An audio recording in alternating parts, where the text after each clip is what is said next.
5 minutes. Okay, yes, and wave so I can see. Thanks. Thank you.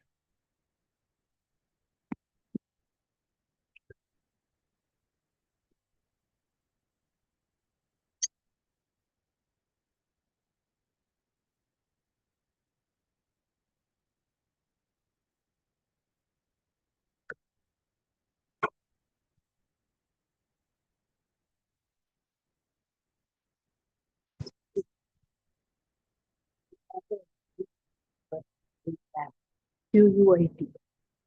So people say, quit. Yeah, Quit it. yeah, exactly. That's good.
Okay, good morning. So today is the last day for this conference, and our session will be chaired by Professor Sivasis Ghosh from Okay.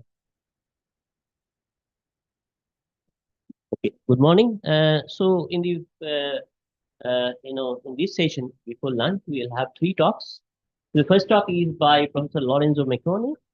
So Lorenzo did his PhD from University of Pavia under Professor Giacomo Mauro Dariano, and then I think he's there itself. Yeah. So today he's going to talk about this quantum time and quantum space-time. Thank you. Thank you very much for the kind invitation. It's great to be here to see old friends, meet new friends, and it's really been very nice. So yeah, I'm going to talk about this quantum time and this relativistic extension research I've been doing for many years now, with mainly with Seth and Vittorio, and then also also other people. Sorry. What am I going to talk about? So I'm talking about time and how the strange aspects of time that they reflect on quantum mechanics. And then I'll give, so this comes from a quantum description of time based on conditional probability amplitudes. And then I will give a relativistic generalization of this framework, which is non-trivial. It took me many years to come up with this. So first of all, what is time? So this is a very simple question, a very difficult answer. Let's start with time in physics.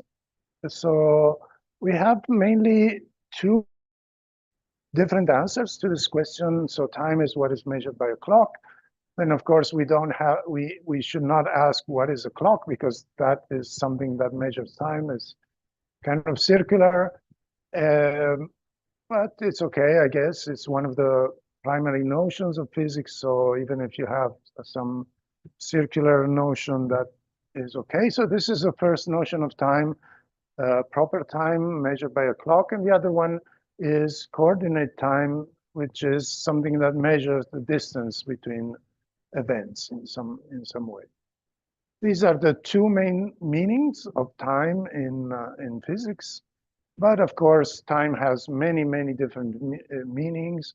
If you take Carlo Rovelli's textbook on quantum gravity, he has an entire chapter devoted to all the possible meanings of time that one can come up with. And this is a blackboard of a conference I I went some years ago in Zurich where I took a poll among different people about what their favorite meaning of time is. So it's a very different, a very complicated, elaborate notion. And of course, there are some very weird aspects of time which contrast with our own experience. For example, our experience tells us that the present in some sense exists, while the past and the future do not exist. So the past does not exist anymore, the future does not exist yet. But of course, which maybe we can say that past, present, and future have different degrees of existence, whatever that means. I'm not going to go into the detail what existing means because that's complicated.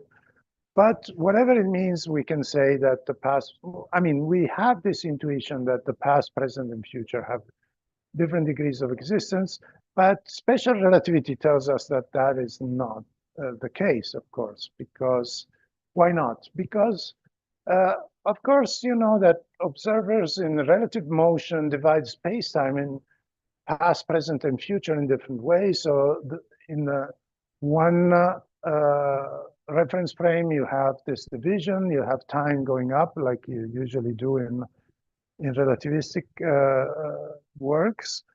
And the present is time t equals 0, for example.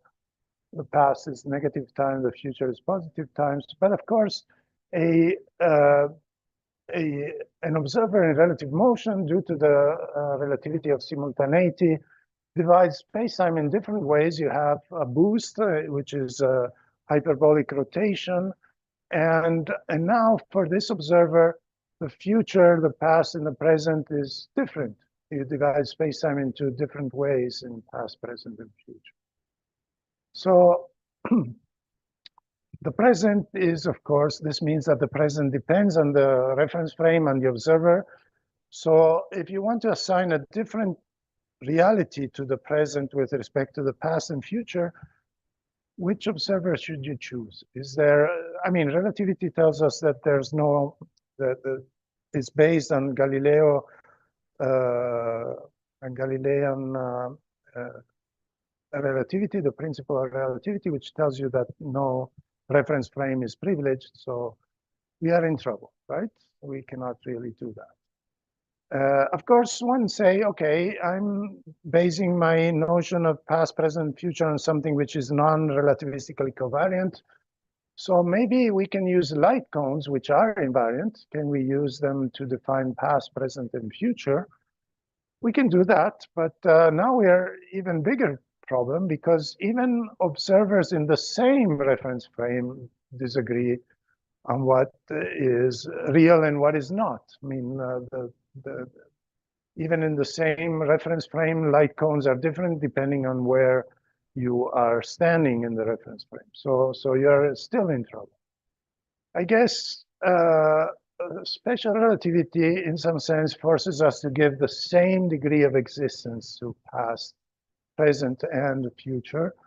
And of course, not everybody agrees. Some people disagree. For example, Lise Mollin, notably, but that means they have to introduce a preferred reference frame. They reject Galilean relativity. They need a preferred reference frame to do that. And of course, that's a very strong violence to physics. I remind you that Galileo is the first scientist. I mean, and this Galilean relativity, we can say maybe it's the oldest physical principle we have. So it's very difficult to reject that. So this is not incompatible with observations because we do have a preferred reference frame in our universe, the reference frame with respect to which the cosmic microwave background is at rest. So, but that is not very, does not rest very well with textbook relativity. So technically, if you want to look into this debate more, presentism is the philosophical notion of that the present has a different degree of notion of reality with respect to past and future, and eternalism is the other one. What did Einstein say about this? Well, Einstein was very well aware of this problem, and he's saying this: for us convinced physicists, the distinction between past, present, and future is only an illusion, however persistent. And the interesting thing about this quotation is that it's not written in a scientific book or work or paper. It's written in a letter to the widow of his friend Michele Besso. Einstein was trying to console the widow by saying, okay, I mean, it's true that Michele now is dead, but his degree of existence is the same as when he was alive. I mean, it's a nice notion. I'm not sure that the widow would be consoled by this. I mean, it's a relativistic thing, but it's kind of nice. Anyway, so the consequence of this is the block universe, in which basically all the instants of time in this block universe picture have the same degree of existence, and we'd really like a quantum description of time that contains the block universe. Can we do that? Sorry, of course, our perception of time is incompatible with relativity because we perceive time locally. There are alternatives. I put here a couple of things like this book, Arrival, this movie Arrival, based on this short story by Tei Chang, really nice, in which aliens come and they have a completely different notion of time with respect to humans.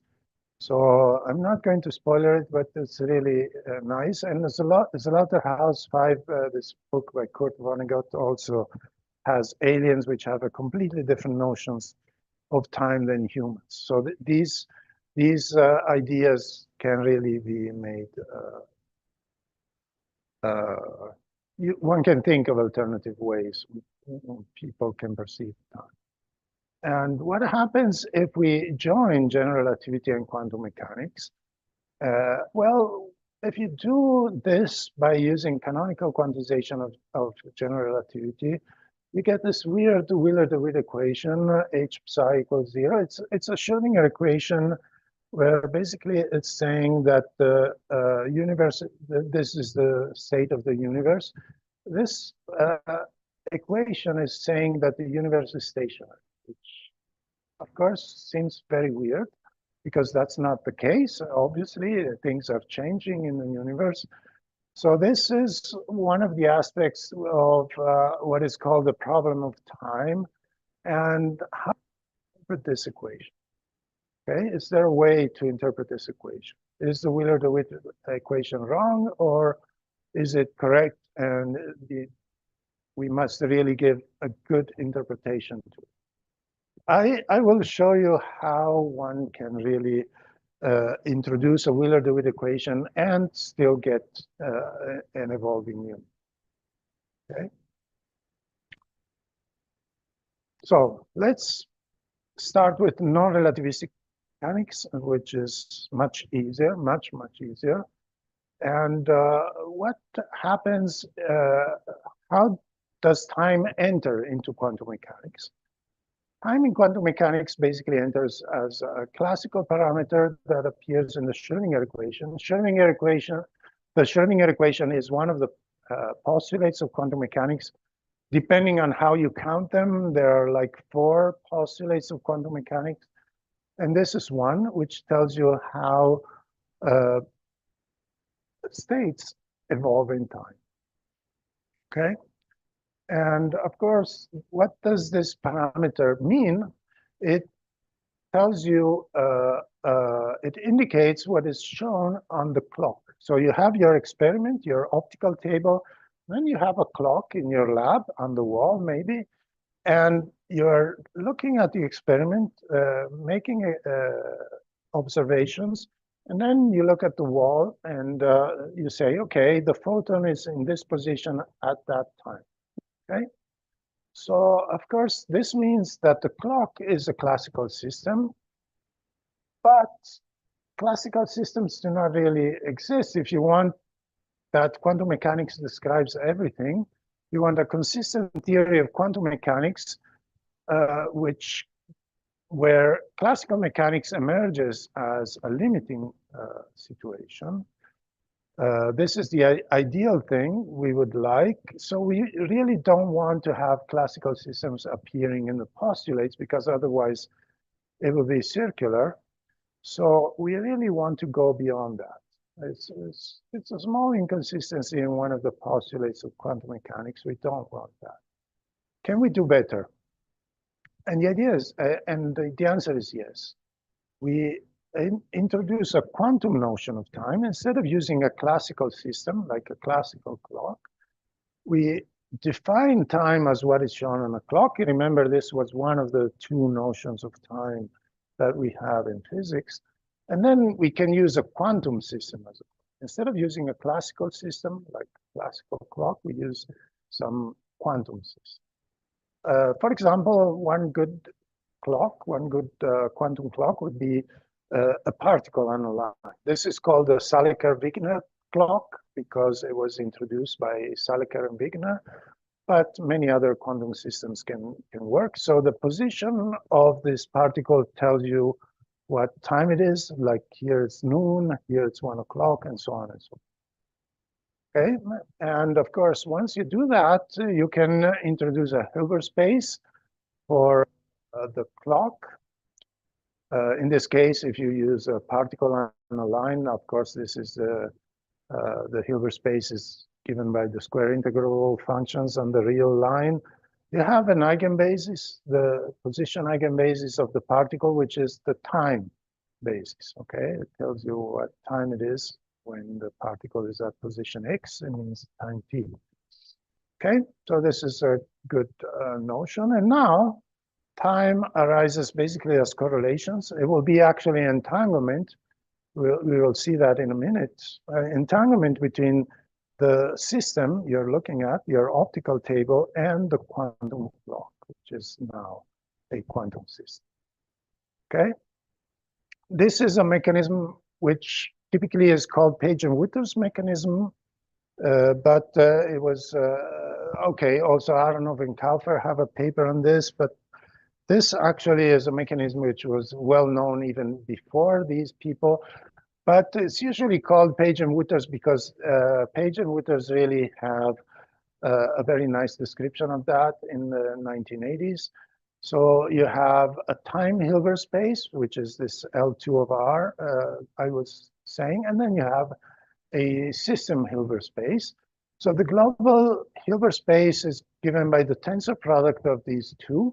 So you have your system, you have your clock, and the tensor product of these two Hilbert spaces gives the global Hilbert space. And now you introduce a constraint operator. This is the way to introduce the dynamics into your system. This constraint operator is given by the sum of the clock momentum plus the system Hamiltonian.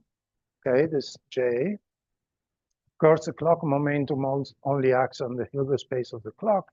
The system Hamiltonian usually only acts on the system Hilbert space unless it's a time-dependent Hamiltonian, in which case it acts on both. But usually it acts only on the system Hamiltonian. And then you say, this is the way you introduce the dynamics, that the physical states of this global Hilbert space are the ones that satisfy this constraint J psi equals 0. So this psi, only the states that satisfy this constraint are physical states. Okay, we will see why we want that. For now, just take it as granted. So I use this double ket notation to remind you that this is a state in a tensor product Hilbert space. Okay. So this is a bipartite state on this global Hilbert space. And if you look at this, this is basically a Wheeler-DeWitt equation. See, you have some Hermitian operator acting on a state equals 0. And this can be seen as a global Hamiltonian because it's a sum of the system Hamiltonian. And you can think that the clock Hamiltonian is just equal to its momentum. Okay. So it's a sort of Wheeler-DeWitt equation. And what does it mean? what's the physical meaning behind this constant equation? You see that we are saying that the system Hamiltonian is the generator of time translation. So the momentum of the clock is the generator of clock translations. And by doing this, I'm saying that the momentum of the clock is the generator of time translation and is equal to the Hamiltonian of the system, okay, for physical states. There is a question. Okay, sure.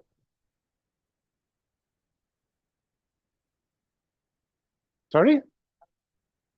It's a Hermitian operator. It's the momentum of the clock. So think of the clock as a particle on the line.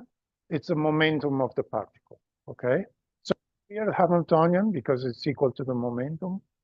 So you need some dimensional constant in front, but it's okay. It's defined on the time Hilbert space because it's the momentum of the particle, okay? And the particle is your clock, is your time.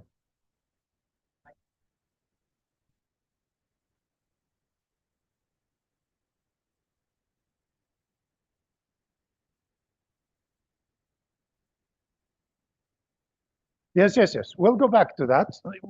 For now, believe me, it exists. We'll go back to the reason why people say it does not exist, and I will show you that those reasons can be overcome. Okay, okay, good. So for now, just take it as granted. Okay.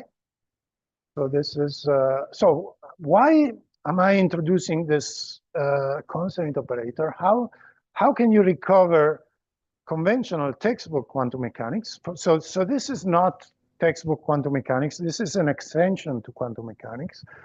But textbook quantum mechanics comes in using conditioning. So how does it work? So you take this global state, which is the one that satisfies the constraint, and you project it onto the eigenstate of time being t, and you get the state of the system at time t. So you're projecting out the clock part, and you're projecting it on the time being t, and you get the state of the system at time t. And this can be seen very simply. So start from the constraint equation. This is the one I was showing in the previous slide. This is the momentum operator. This is the Hamiltonian of the system. And you have J psi equals 0. And now you work in the, you project onto the time t. And this basically means that you're using the position representation. And the position representation for the momentum is just the derivative. Okay? But remember, the position is equal to the time. So this becomes the derivative with respect to time. So when you do that, and you get t applied to psi is psi of t, and you get the Schrodinger equation, you see? So by conditioning, by writing the constraint equation in the position representation for the clock, you just get the Schrodinger equation. So it's a very nice way of obtaining the Schrodinger equation in this formalism. And of course, you can, instead of conditioning to the time, you can condition on the energy eigenbasis, the momentum eigenbasis. And if you do that, you get the time-independent Schrodinger equation, okay? So if you work in the position representation, you get the Schrodinger equation. In the time, in the momentum representation, you get the time-independent Schrodinger. Very well. So if you fall in asleep, wake up, because this is basically what I've been saying. You have this Hilbert space, which contains both the internal degrees of freedom, the system degrees of freedom, and you have the clock degree of freedom also in the same Hilbert space. And when you project out the clock degrees of freedom, you get the state of the system at time t0, where you're projecting. Okay, so you see, this is a sort of block universe picture, like I was telling you before. So this is what we want in order to get to write a block picture of the whole universe. So the degrees of freedom Internal degrees of freedom are the ones in the system, and then you have temporal degrees. Okay, very good. So if you look at the solutions of this constraint equation, they have this form where you have entanglement between the clock and the system, and usually, except specific cases, you usually have entanglement. And you see immediately from this form that whenever you project the system at time t, you get the state of the system at time. Okay, which is what I was saying before. So one thing that you don't really usually read in textbooks, in quantum mechanical textbooks, is that the state of the system at time t is a conditioned state, in the sense that is the state given that time is t, okay? Because it gives a conditional probability amplitude. And this is going to be important when we introduce relativity. So basically, what I've been showing you is a quantization of time, where time is a quantum degree of freedom. It has its own Hilbert space. You have, it can be entangled with the system. Of course, this does not mean that time is discrete. So there is this notion that once you quantize time, you give a quantum description of time, then time must be discrete.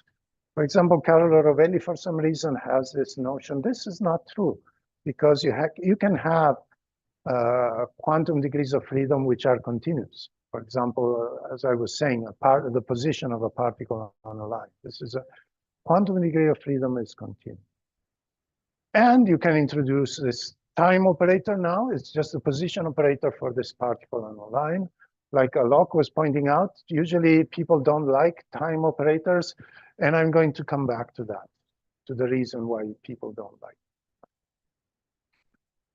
Of course, we use this Saliker-Wigner clock. Other choices are possible. So a time Hilbert space is just a Hilbert space of the clock that defines time. And that's good.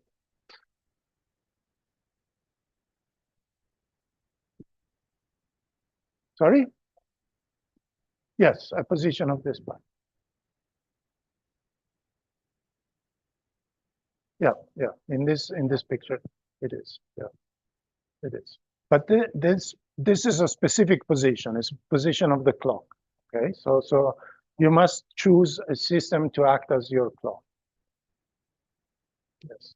Of course, this notion I introduced with this physical clock, this is not really necessary. I mean, it's very good. I like it because it gives you a nice intuitive physical picture. But of course, you can also do the same trick by introducing this clock Hilbert space as an abstract purification space. It's not really necessary to think of it in terms of clock. So is entanglement important? Yes, it is. You cannot work with just classical correlations, because as I was showing you, you need, if you have only classical correlations, you would only get either the time-dependent Schrodinger equation or the time-independent Schrodinger equation. But if you want both, as I was showing in the previous slide, if you want both, then you need entanglement. Actually, this is something which was not known. We showed it in our paper.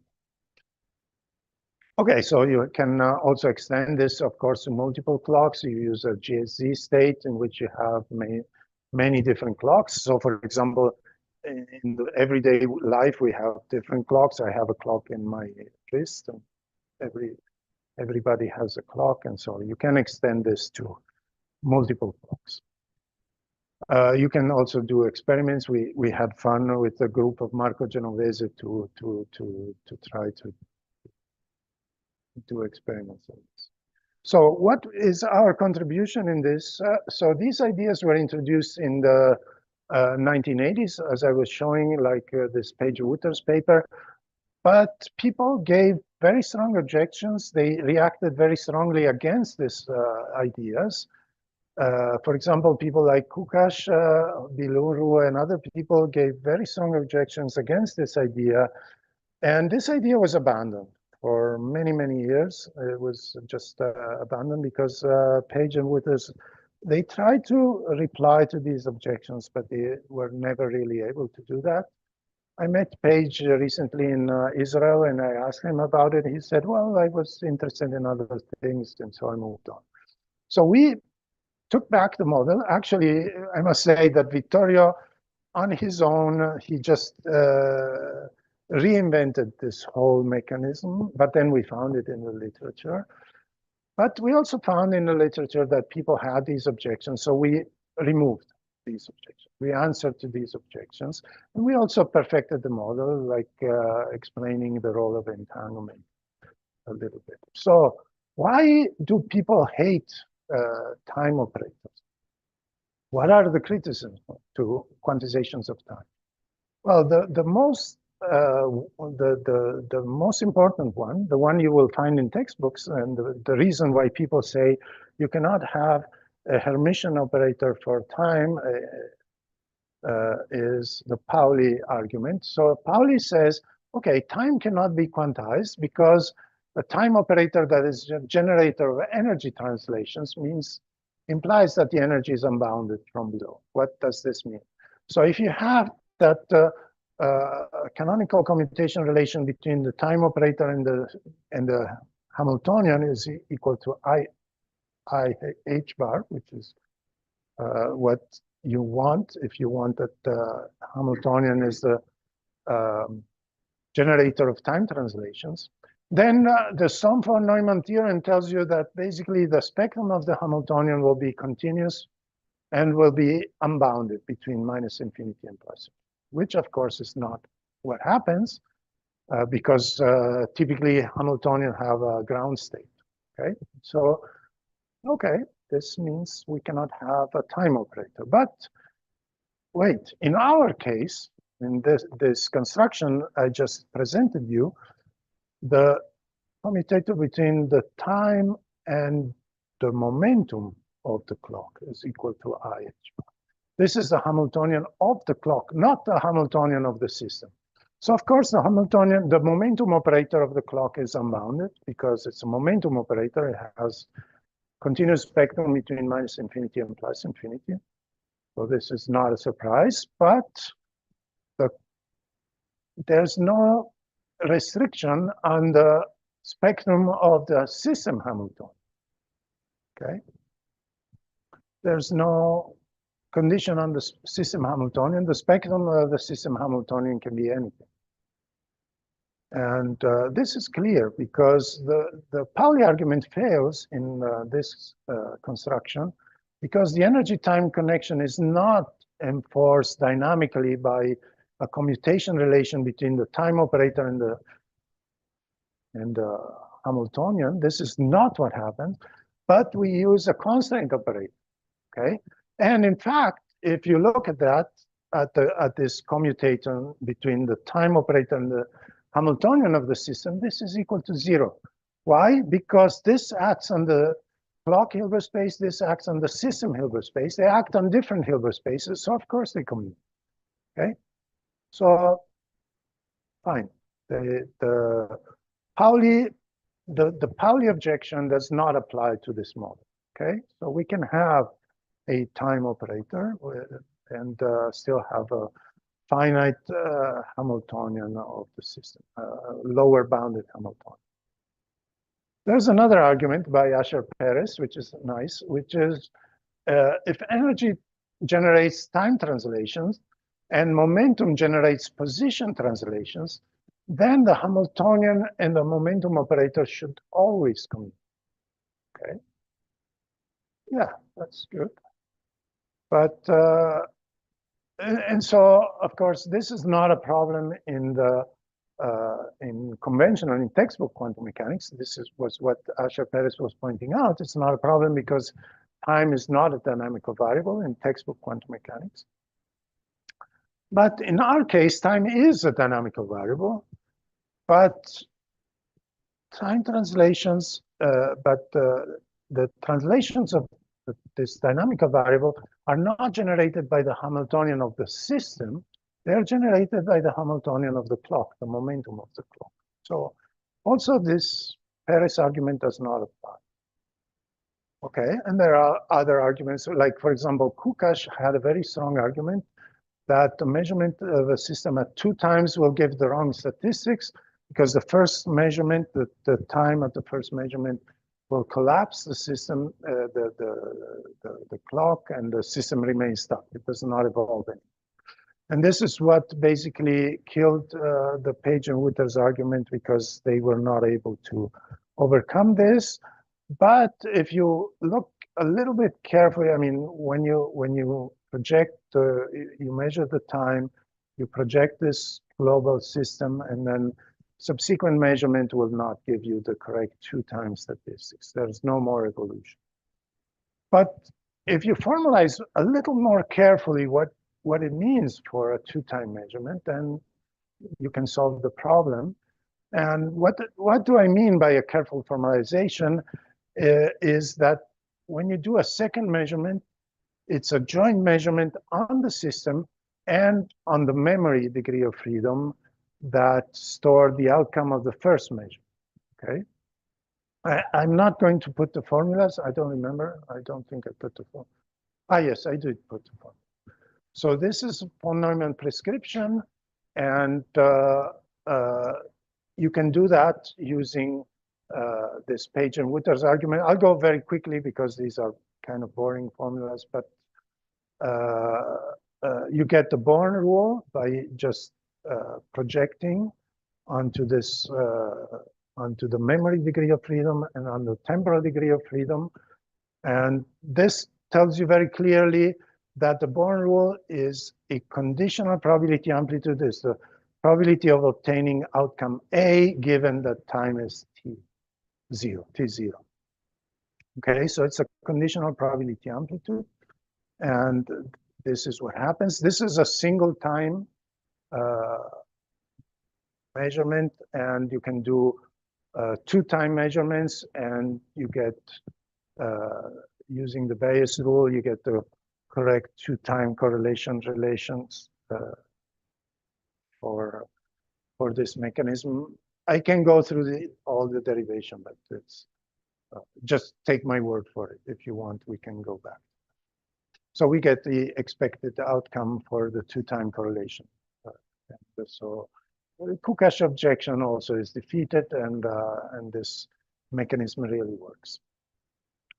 This argument can be extended to POEMs, propagators, and the hypothesis we're using is just using von Neumann's prescription of how a measurement outcome should work, and then just quantum mechanics, the Born rule, and everything like that. But we do need to have a slight extension of textbook quantum mechanics with respect to the time. So we don't introduce a Schrödinger equation, we introduce this constant equation.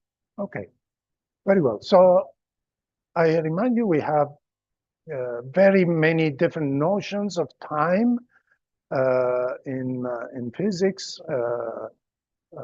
Quantum time, time of arrival of a particle at some point, proper time or clock time, coordinate time. These are the 2 main notions I introduced, and then many other notions of time. And what we did, so these are quantum notions, these are relativistic notions of time. What we did in our paper is basically connect this quantum time, the time that appears in quantum mechanics, with the notion of clock time that appears in relativity. And of course, to do that, we use the Wheeler-DeWitt equation, where basically it's, like I said, it's sort of like a Schrödinger equation where time does not evolve. Why there's no evolution? Because we are internalizing the clock, we are internalizing the time. So in the global Hilbert space, this global notion of joint state of system and clock, this does not evolve, because the evolution is something which is internal, okay? This is what the mechanism is about. We can use this same notion to also tackle another problem which appears in quantum mechanics, the time of arrival problem. Oh, I'm running out of time. So let me skip this maybe. But it's a notion of time that basically tells you at what time a particle arrives at the screen. And we can use these ideas of quantum time to introduce this time of arrival. And this can also be extended to a more general notion of what time the event happens. So sorry, I was going too slow, so maybe I should skip this part. We can get back to it, but it's just an extension to this. So up to now, I was talking about non-relativistic quantum mechanics, so Schrödinger equation and these ideas.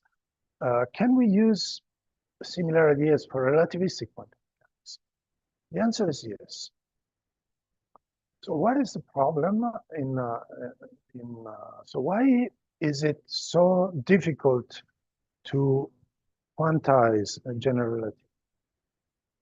I'm going to give you my personal opinion. Of course, maybe other people will disagree. But if you look at quantum mechanics is based on systems, okay? So if you look at the postulates of quantum mechanics, for example, the state postulate tells you that the state of a quantum system is given by a vector in a complex Hilbert space, or the Born rule tells you that when you do a measurement on a quantum system, the outcome is given by so on and so forth. So quantum mechanics talks about quantum systems. Whereas if you take a general relativistic textbook, you find out immediately from page 1 that it talks about events. So, and there's a difference, of course, in these two notions, because events are finite in space and times. They're localized in space-time, whereas quantum systems are infinitely extended in time. Okay, they go from -infinity to +infinity in time. They might be finite or infinite in space. They're finite if you look at the quantum particle, for example. They are infinite in space if you look at the quantum field. But the important thing is that they are not finite in time. So you see that we have two main theories, quantum mechanics and general relativity, and they talk about different things. So this is the main reason, I think, why it's so difficult to merge these two.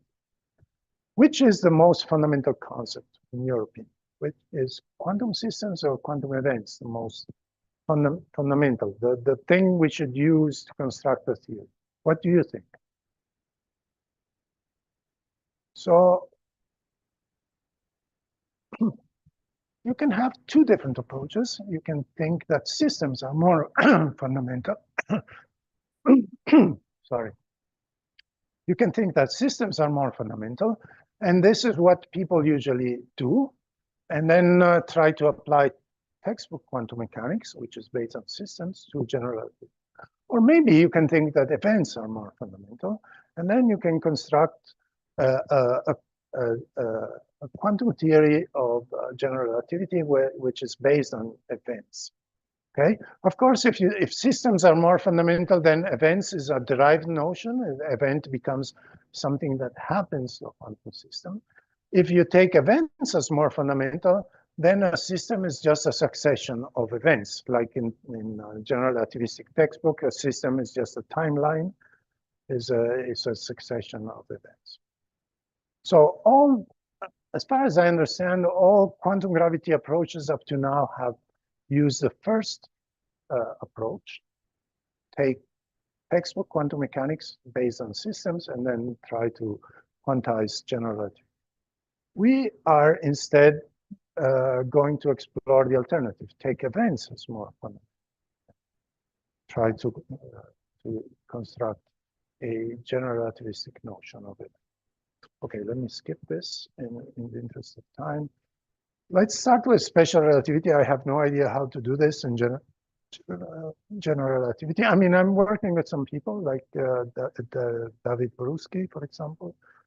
He's an expert in GR, so we have some ideas, but it's already special relativity is very complicated.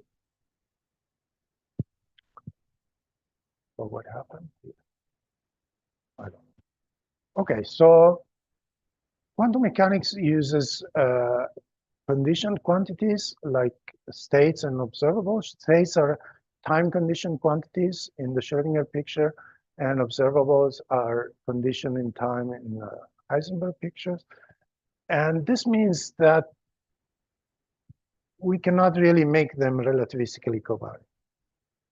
Because in order even to describe the state of a system, you have to take a foliation of space-time in order to introduce the time.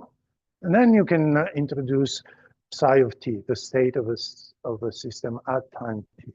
If you're working in the Schrödinger equation, and if you're working in the Heisenberg, in the Schrödinger picture. If you're working in the Heisenberg picture, you still need to do a foliation because the observables now need to be written at a specific time.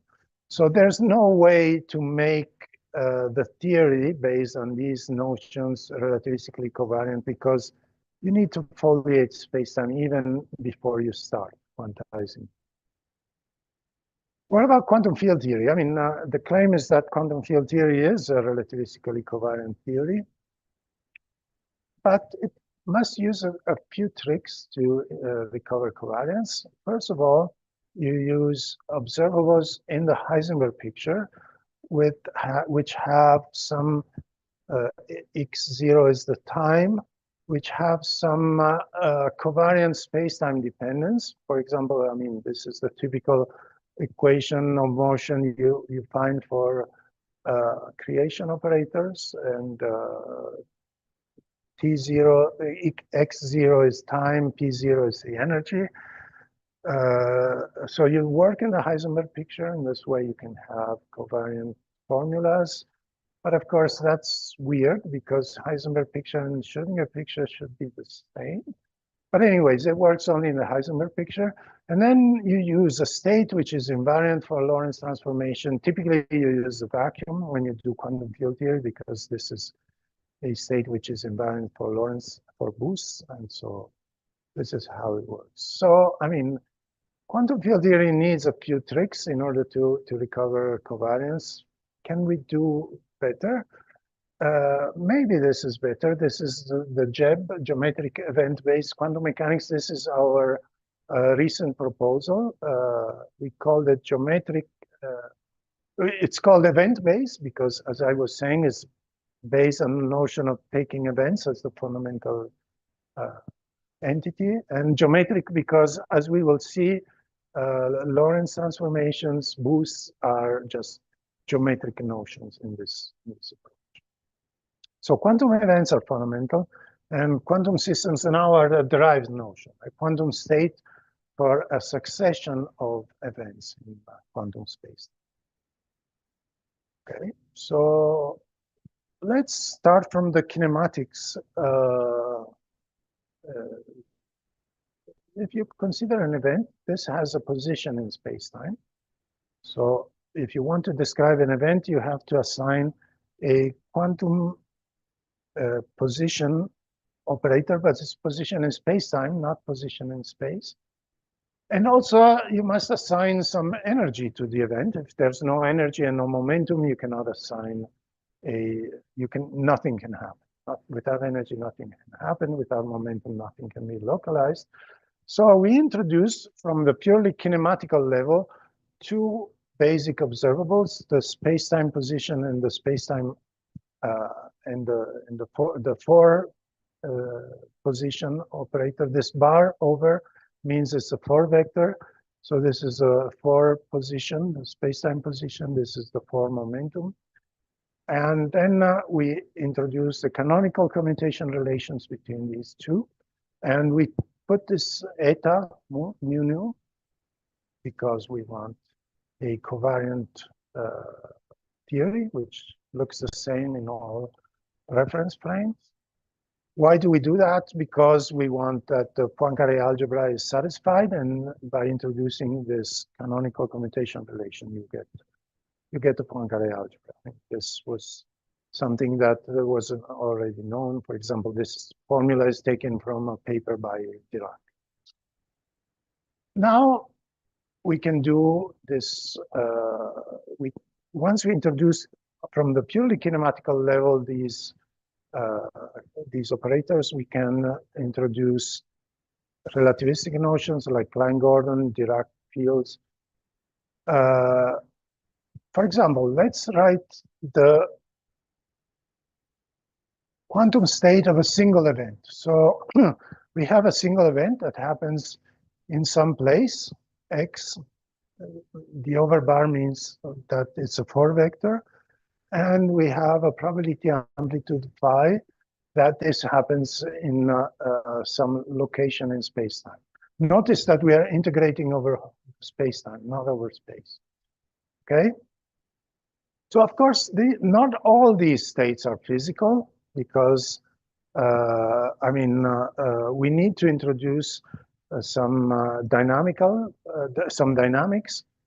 For example, this state, the eigenstate of this position operator is not a physical state. It describes just an event that happens in the whole space-time, and that's it. So, for example, if you think of an event as a detection of a particle, there's a particle that appears out of nothing and then it goes away. And this is not something which makes physical sense. It cannot describe a quantum system. Succession of events. So the physical states are the ones that satisfy some constraint, like very similar idea to the Page and Wooter's Wheeler-DeWitt equation we introduced. But now we introduce a completely different constraints. The Wheeler-DeWitt, the Page and Wooter constraint I was showing before, that is gives a Schrödinger equation, but the Schrödinger equation is not a relativistic equation. So we want to introduce similar ideas, but for relativistic equations. So for Dirac equation and Klein-Gordon equation, and we can do that. So, okay, so we have this quantum state of a single event, and these are wave functions, are the probability amplitudes of finding the event at a certain position in space-time, or that the event has a certain 4 momentum, just the 4-dimensional Fourier transform of the first. The Born rule we can introduce. So this is the probability of finding the event at space-time location X. Is just the square modulus of the wave function. It's just a projector of the eigenstate of the position observable times the state, the square modulus. I mean, this is this very similar to the Born rule you have in textbook quantum mechanics, but there's one big difference. This Born rule is not conditioned on time. It does not give a conditional probability because you see, time appears here. The conditioning is done on the state of the system. It's not done on time. It's not the probability of finding a particle at position X, given that time is t. This is the probability of finding the event at space-time location t and x. It's a joint probability amplitude, joint probability of position and time, not condition probability. Whereas the Born rule, as I was saying before, it's a conditional probability. So it's a probability of finding the particle at position x, given that time is t. Okay, and you see it immediately because you have the state at time t if you work in the Schrödinger picture, or the position at time t if you work in the Heisenberg picture. So this is a condition, this is unconditional. This is one of the main differences. So if you take textbook quantum mechanics, the probabilities cannot be covariant because you need a foliation of space-time to introduce. You need to introduce time in order to even write the Born rule, whereas in our framework it is completely unconditional. Okay, I'm running out of time, so I'll skip the uncertainty relations. And okay, the Lorentz transformations in this framework are just unitary transformations applied on the state, which is what Wigner's theorem would tell you. I mean, the Lorentz transformations are a symmetry of the theory, are a symmetry of relativity. So Wegener's theorem tells you that these symmetries should be described by unitary operator. That's not what happens in the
Okay. Okay. Sorry about that. Okay. So of course, I talked about a single event. You can have multiple events by using tensor products. You can also use Fock space if you don't know the number of events, and all the construction works very well. And okay, let me go fast. Can work on this. Fock space. It's just basically an extension of the theory. And as I said, the dynamics is introduced using constraint. But as I was saying, the constraint now are constraints which are relativistic constraints. For example, this is the constraint for the Klein-Gordon equation. You see that it's written in a relativistic covariant fashion. You have a p square, a 4-vector p square minus m square. And I mean, the details are not very important. The important thing is that you have a dynamical constraint. You introduce the dynamic with a constraint, and it's a relativistic constraint. You can do the similar thing for the Dirac equation. Of course, I'm not saying that quantum field theory is incorrect. That would be a crazy claim. Of course, quantum field theory is correct. It works fine.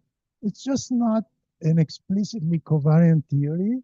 And this jet formalism is an alternative in the sense that it's a different way to obtain the same results. And why would you want to do that?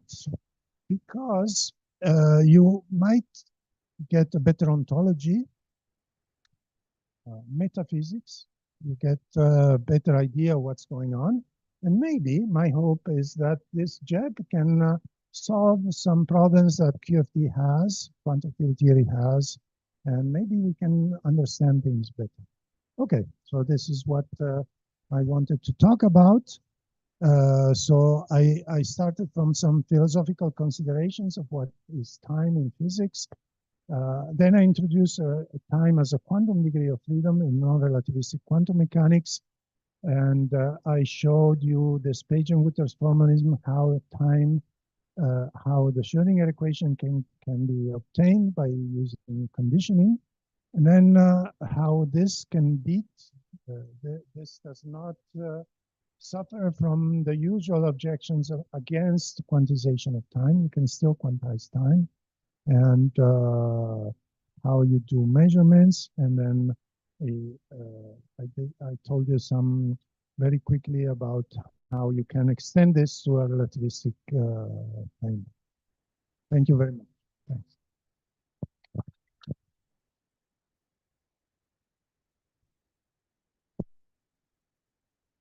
Thank you, Lorenzo. Questions?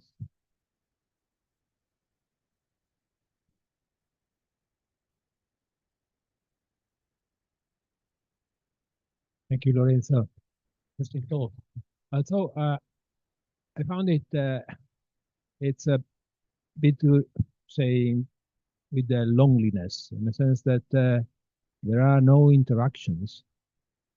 And at the same time, our universe is full of interactions that may change situation. And this, for instance, is what Nicolas Pizan has described with this evolution with geometric and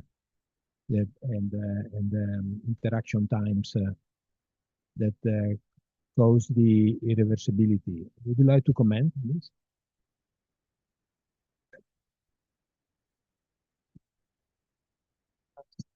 Say 4 or 5 years since we published this. So what we are doing now is, as you correctly pointed out, we have no interactions between in this framework. So it's the free Klein-Gordon and the free Dirac equation I've shown you.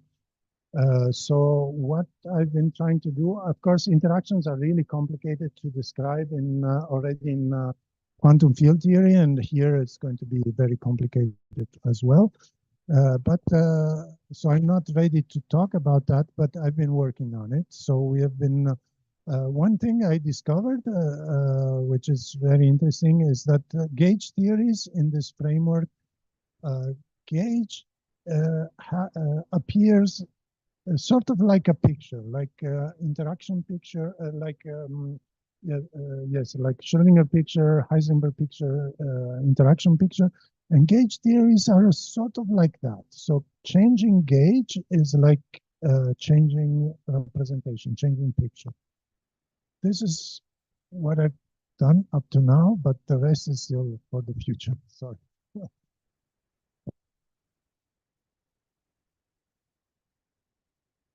Interaction described like Nicolas. So when you have a lesion, think of that is when you essentially project the system initially in a superposition and you reveal in a way the future status and from that moment on you have essentially another propagation which was not say possible to the side beforehand.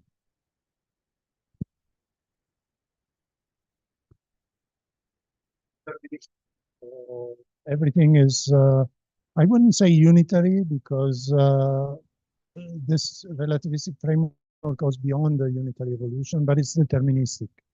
So even if you have interaction, it's still reversible. Okay, so yeah. It's not. No, but this would be reversible. Yes, not unitary, because unitary evolution. Well, okay, that will be a long discussion.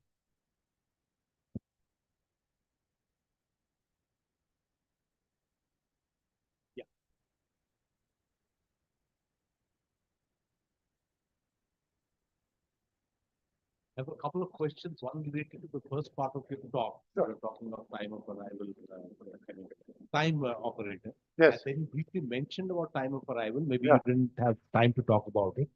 So the question is that using such a time of arrival, people have computed examples for typical situations. Yes. And there are other approaches of time of Yes. arrival, like, for example, as you know, using probability current or Bohmian interpretation, so on and so Perfect. forth. Yes. And also, some years ago, when this was applied to the problem of tunneling, it led to a huge controversy, as you also perhaps know. Yes. So does your formalism lead to some results which can be differentiated from the results obtained from the usual time, other time of arrival? Very That's good. the first question. Yes, very good, very good, very good questions. Yes, that's exactly what happens. So we have a paper on that. I didn't have time to talk about it, but yes, we use this Page and Witter's formalism to introduce a different notion of time of arrival. And as you point out, indeed, what we found is that it's different from previous notions. And so there are experiments one can do to test these differences. So this is a proposal we did, and we're working on that. So One of these references, the time of arrival, yeah, this one. yeah. And the second question is, of course, And the comparison between our approach and different approaches this is another paper which is not here, which is a quantum. It's a paper I did with my PhD. I'll look it up. Yeah. Okay. Thanks for that. So the second question is related to the latter part of your talk when you are talking about the new approach to. So correct me if I'm wrong. So are you doing field theory or you are doing relativistic quantum mechanics in the sense of the Dirac the equation for a few particles? And if this is the case, then does your approach alleviate some of the useful problems with such relativistic wave equations like that we encounter, for example, the negative C of Dirac particles, or Okay. I mean probability issues with the Klein-Gordon equation? Okay. Yes. So yes, this framework can be used both for relativistic quantum mechanics and for quantum field theory. We are still working on the details, so I cannot, I don't have an answer to your question. But one thing that we did work out, and you can find it in this paper here, is these problems of negative energies, which is connected to the C, the Fermi C. And so this is a serious problem in usual approaches because negative energies are problematic. But in this framework, since we are not insisting on unitary evolution, you can have interferences in time, and so these problems do not appear.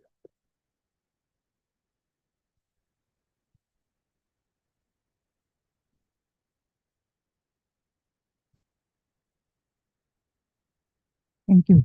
One short question is on how would a statistical quantum physics where time averaging ergodicity would appear in this kind of that's a very deep question. I don't know. I don't know. That's one. I mean, I guess you can you can use the usual techniques that you use in textbook quantum mechanics in order to do that. Open quantum systems and things like that. I think in your formalism, when you showed psi and t as two different Hilbert spaces, and you have an integral there, that is our psi.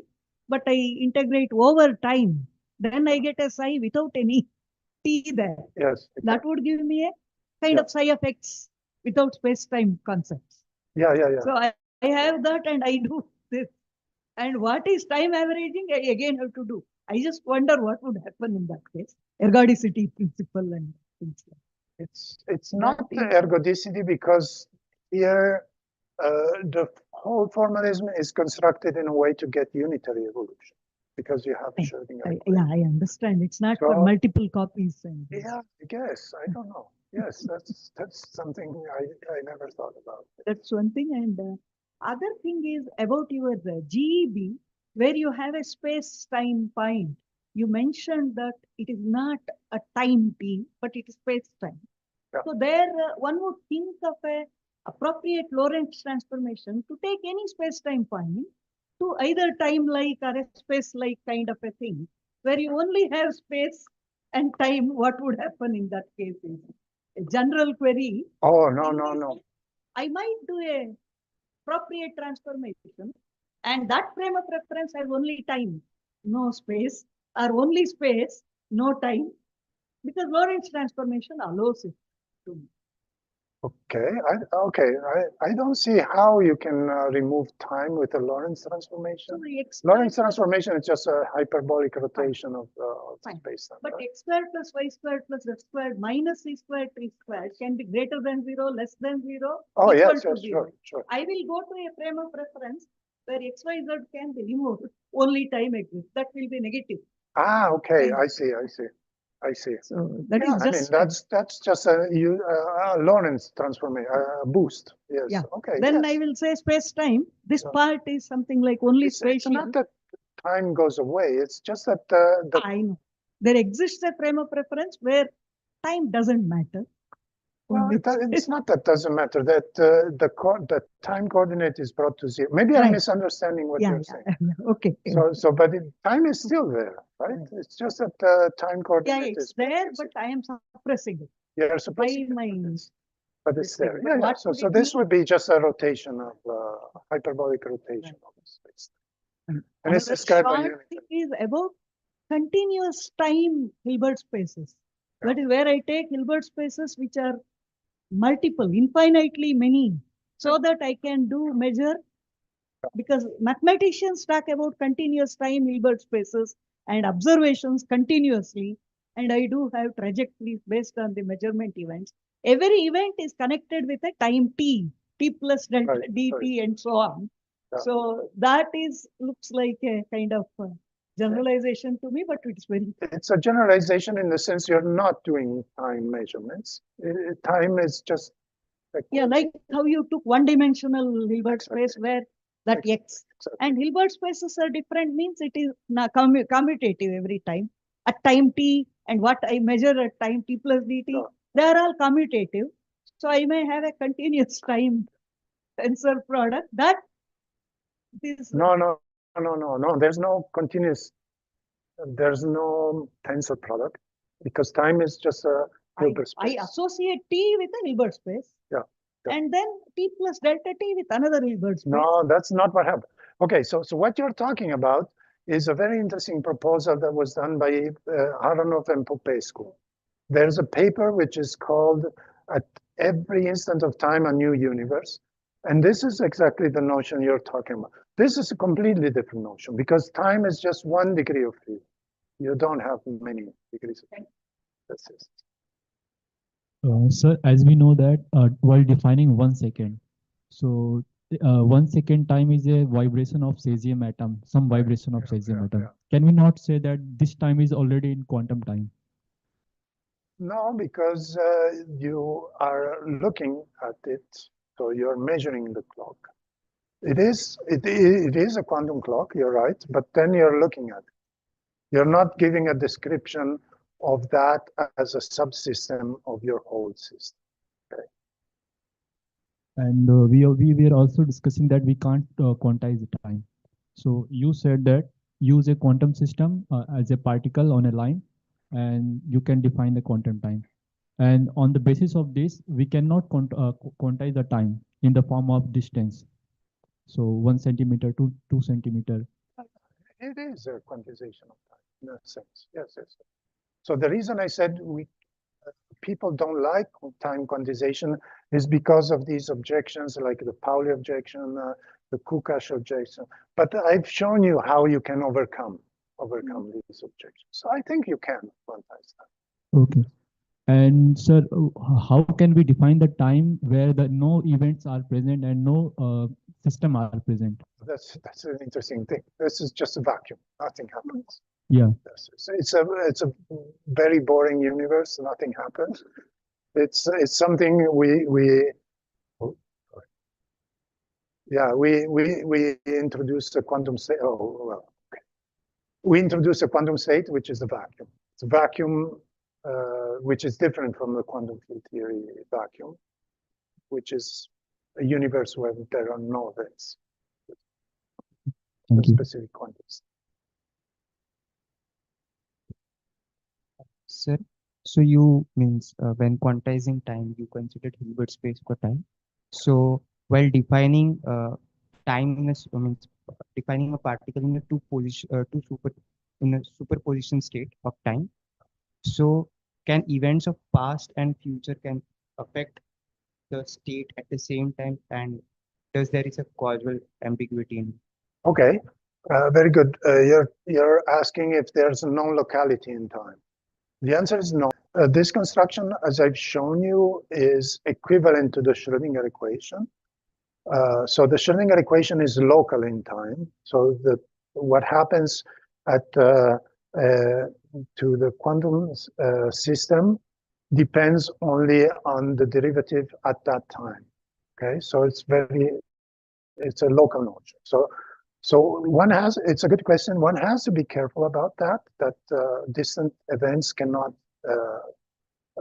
influence like the present from the future. You cannot have influences from the future to the present, but that is guaranteed by the fact that the Schrödinger equation in the non-relativistic case comes out, or the Dirac equation in the relativistic case comes out. And those are local equations in time.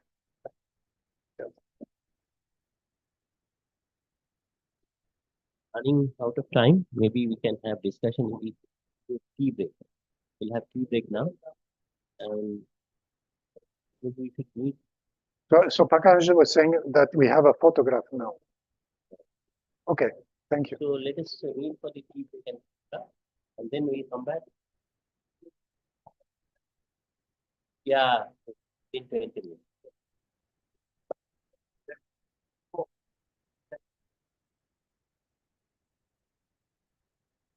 Yeah, maybe at 11:40.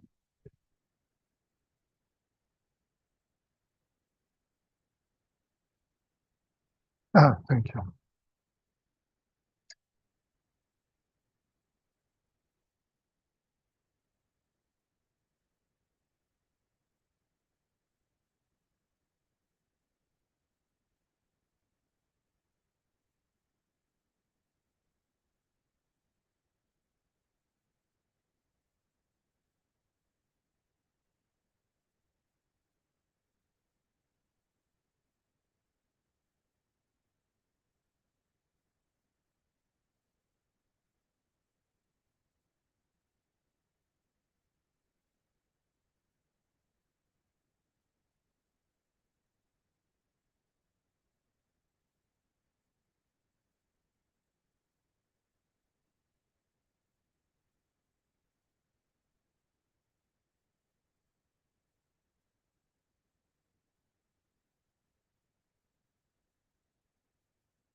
Okay, welcome back. So we have now the second talk in the morning session by Professor Rachan Majumdar from SN Bose National Center for Basic Sciences.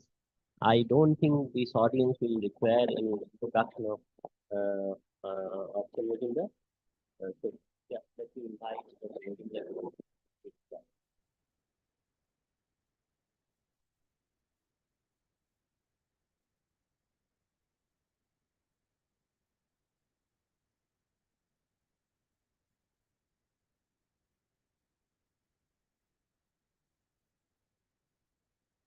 Thank you, Shivashish, and let me first thank the organizers for arranging this very nice conference. Gives us an opportunity to meet with so many old friends and, of course, make new acquaintances. And also thanks to them for inviting me to present this talk here. So today the focus of my talk will be just one thing, and I would just take a sort of a very narrow vision in this talk, and I would like to convince you only one thing, that quantum measurements drive quantum communication. Okay, and again, I would like to say that if there are any questions, please interrupt me, and I would be very happy to answer your questions rather than getting to the end of whatever I would like to tell you. So this is something that we are doing. I in my group at SN Bose National Center for Basic Sciences, which is located in Kolkata, a very short distance from here. And the work I'll talk about today is done with my the present and ex-students and other group members. Mainly, let us see who all are there. Of course, Devashish Shaha, who was a member of the SN Bose Center group, now is at ISQIC Trivandrum. Devarshi Dash is now a Cambridge Newton Fellow. Then some ex-students like Bihalan, current students like Arun. And okay, and there are, of course, our collaborators, Adan Cabello, so on and so forth. Okay, so what do I wish to, what is the perspective of today's talk? So we mainly start this work, or the motivation is by asking the following question, that all of you know that in quantum mechanics, you can do a lot of wonderful, beautiful new tasks. And these tasks set quantum mechanics distinctly apart from what is there in the classical world. So what is the reason or what is behind such a task? And in other words, what is the fundamental or key feature or property of quantum mechanics that sets it distinctly apart from classical physics, enabling us to do so many beautiful and technologically revolutionary information processing tasks? So that is the perspective, that is the question we wish to address.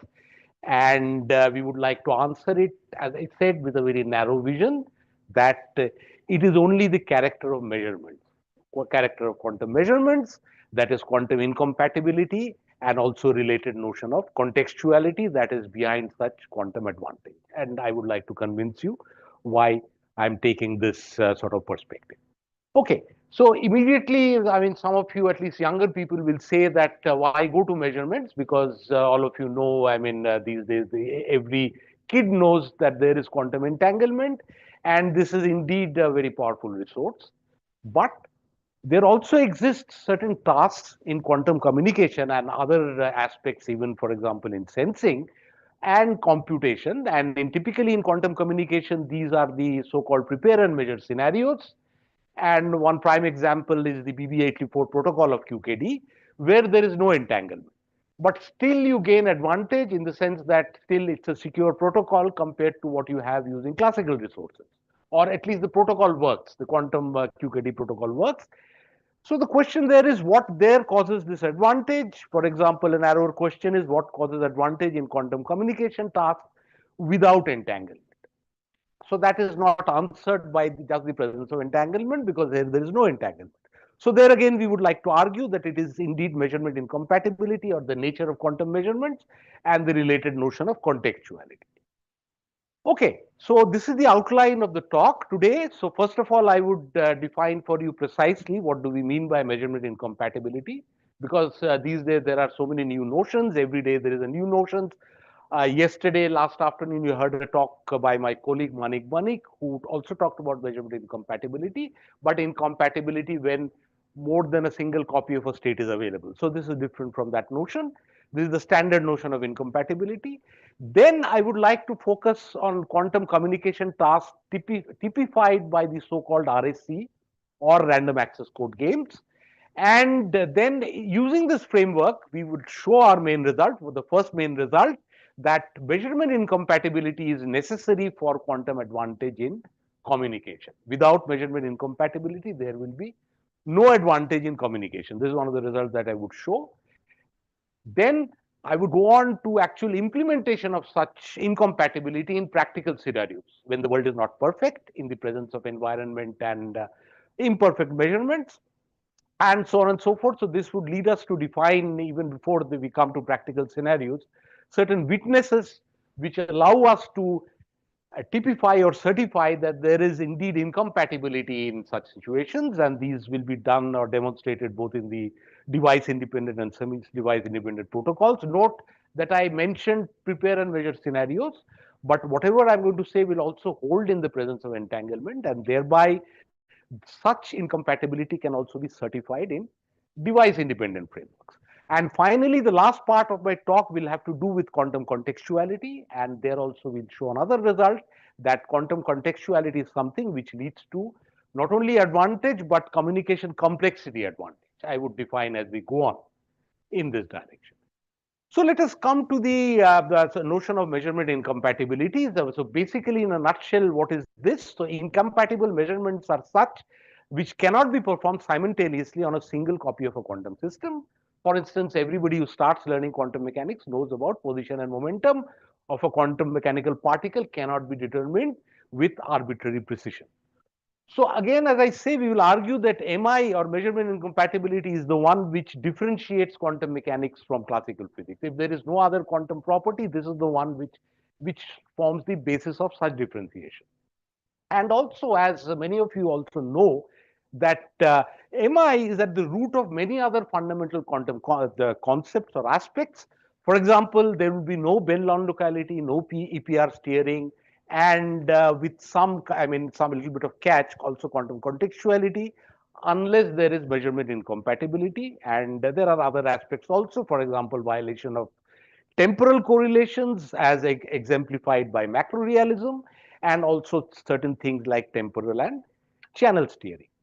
Okay, so there are existing results before we moved into this game. Of course, there are many such results in this notion of measurement incompatibility.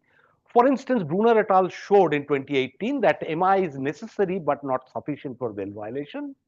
But if you consider quantum steering, MI turns out to be both necessary as well as sufficient. And people have studied MI in communication tasks without entanglement. For example, the famous state discrimination task, which also you have heard of in this conference, the talk by Devashish Sarkar yesterday. And in prepare and measure scenarios, MI is both necessary and sufficient for state discrimination. This is also an existing task. But note that all these are very specific task specifics. All these examples are related to application of MI in certain particular tasks. There is no so far general way of stating the advantage. That is what we are going to try to say here, that the question is there any generic link between MI and non-classical correlations? And the answer is yes, as we show that in prepare and measure scenarios without entanglement, MI is necessary for quantum advantage. And in the process, of course, we formulate operational witnesses for MI. Right. So now let me come to the mathematical definition of MI. This was also done in Manik's talk yesterday, but those of you who were not there or sleeping or may have missed it, let me repeat it once again. So if you take a collection of measurement effects, which with the usual definitions of positivity and normalization, so on and so forth, for a general choice of measurements in arbitrary settings, arbitrary number of inputs, arbitrary number of outcomes, then a set of measurements denoted by this curly set EI is compatible if there exists a parent POVM such that marginals of this parent POVM give rise to individual measurement effects. Okay, a very simple definition. I think it is quite clear, right? Okay. So this is the definition of measurement incompatibility. Now, so as I said at the beginning, so we would like to exemplify or demonstrate the result in the context of very typical tasks in the communication task in the prepare and measure scenario. And what are these tasks? These are the so-called random access code games. Again, all of you should be aware of it. For those students who may not be aware, this is a situation when party Alice has a choice of several inputs, and she prepares anything. Basically, people color it black because we don't know what Alice will send to Bob, if it can be a quantum state or a classical state. And then Bob also has a choice of inputs, and depending on what Alice encodes in her classical or quantum state, and depending on Bob's possible the inputs, Bob makes some measurements, and the task of Bob is to identify what exactly Alice sent to him.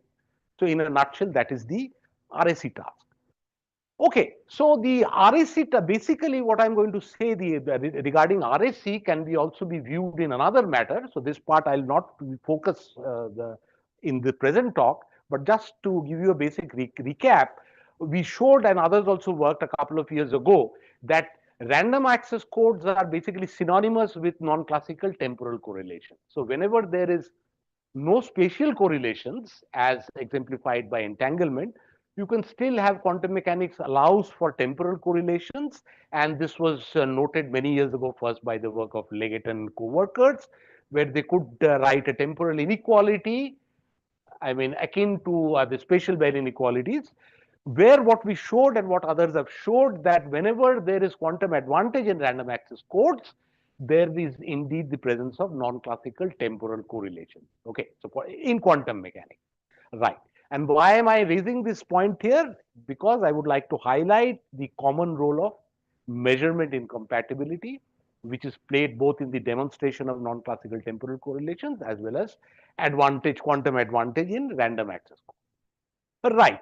So this is the RSC framework. Very quickly, let me again set the notation right. So X are the inputs which Alice has, and this can range from 1 to L. And Y are the inputs of Bob, which can range up to N. And basically, Bob has the outcome measurements, DI outcome measurements. And Bob's outcomes are determined by some probabilities. So BI is Bob's measurement, and depending on, conditioned on both Alice's inputs and Bob's inputs, right? So these are probabilities, okay? And depending on what probability you get, you certify whether there is advantage over classical. But before that, we also have to tell you what the classical scenario is. So suppose in the classical scenario, you consider the case when two users are playing this game, and they are doing classical communication using pre-shared randomness. Then this probability is defined in the usual way, taking the help of encoding functions of Alice, which are probabilities on the Alice's side, and also decoding functions of Bob, which are probabilities on the depending on Bob's measurement, which are contingent, as I said, on Alice's inputs, the state which Alice sends, and of course the randomness, which are given by, specified by this hidden variable lambda. Now, this situation can be repeated when there is no pre-shared randomness. In this case, sorry, that I'll come to later, but this is the classical communication. But now, if you have a quantum communication, then of course the quantum state which Alice sends Bob is the benchmark, and then Bob performs these measurement M's, which I showed you earlier, and obtains the output probability. So as I said, quantum state sent by Alice is again contingent upon the input Alice gets, that is labeled by X, and the measurement made by Bob depends on the input Y and the random variable lambda. As I was saying just a couple of, 30 seconds ago, we could also consider a situation where there is quantum communication without pre-shared randomness. So then that lambda goes away, as you were saying. So probabilities are just the measurements, quantum measurements performed on this state rho. So now we have identified for you 3 different situations, and we are going to calculate, we are going to observe 3 different types of probabilities, okay? So the classical set is all such probabilities which are obtained when Alice sends a classical message to Bob, okay? Which is labeled by CD, because now we have fixed the dimension, by the way. So the dimension of whatever Alice communicates is fixed. And the quantum set is the one labeled by QD, okay, where the Alice conveys the message through a quantum state. And she could also do the same without sharing randomness, which is labeled by bar here, okay. So these are three notations which you have to keep in mind, right? And of course, there is another thing. Suppose Alice and Bob use compatible measurements, that is the main focus of this work, then we could define such a probability, the set of such probabilities which arise when the parties use compatible measurements, both in the presence of shared randomness and without the presence of shared randomness. Okay, so the notation is clear so far. If there are any questions, please ask me, because later what I'm going to say will depend on the notation. Right. Okay, so then I come straight to the result. So which we proved here, that measurement incompatibility is necessary for quantum advantage with or without shared randomness. And in order to do so, we just have to prove some set relations. First of all, that the set of all quantum probabilities obtained through compatible measurements is a subset of set of all quantum probabilities. And the set of all quantum probabilities obtained with compatible measurement is indeed the classical set. That is the result that we prove in a nutshell. Very simple result. And in order to prove that, we of course use this result obtained from the Frenkel-Wiener theorem, which states that for a single quantum measurement on a d-dimensional quantum state, the set of input-output probabilities can always be reproduced by a suitable classical d-dimensional communication with shared random. So what we just do is a very simple extrapolation of this result for single measurements to the set of all compatible measurements, right? So which can be done. So I would not go through the proof. Those of you who are interested can look into this paper. So this is a simple application of the Frenkel-Wiener result. And what we obtained indeed is this set. These two sets are exactly equal. That is the quantum set obtained through compatible measurements and the classical set. So that is the result which we have. And what it tells us is that this goes both ways, that measurement incompatibility is necessary for quantum advantage with or without shared randomness. So this is the first result I would like to focus on. And what are the consequences of such a result? So we are able to have a nice classification of these sets in quantum mechanics. So by the way, these are not convex sets, but these are represented by Venn diagrams. So first of all, the biggest one is the set of all probabilities obtained using the quantum strategy. And you have a subset here, which is the set of obtained through classical means. And this is exactly as we showed equal to the quantum one with compatible measures, right? And this is another one, the quantum one obtained without shared randomness. And note that there is, of course, overlap between the set, but the set here inside, okay, which denotes the set of all quantum strategies using compatible measurements, but without pre-shared randomness, does not completely exhaust this intersection. So in other words, mathematically, what I write here is CD intersection QD bar, if you factor out by QD bar C, that is not exactly equal to 0. So there is a region here, okay. And what does it mean immediately? It means that measurement incompatibility is not sufficient for quantum advantage without pre-shared randomness. Note that in our result, we are showing that measurement incompatibility is necessary for quantum advantage, okay. But Chavez et al. In a paper 4 or 5 years ago exactly demonstrated the result. But using our formalism, we are able to recover this result as well. And not only that, we could also get other results which I would come to, but very briefly, I mean, let me tell you that so far it is fine, but in a given scenario, how do you actually determine whether there is measurement incompatibility or not? And that is done through the framework of operational witnesses. And this is again the recap of the RSS scenario, which I need not repeat. So operational witnesses can again be defined with the help of the probabilities that I defined for you.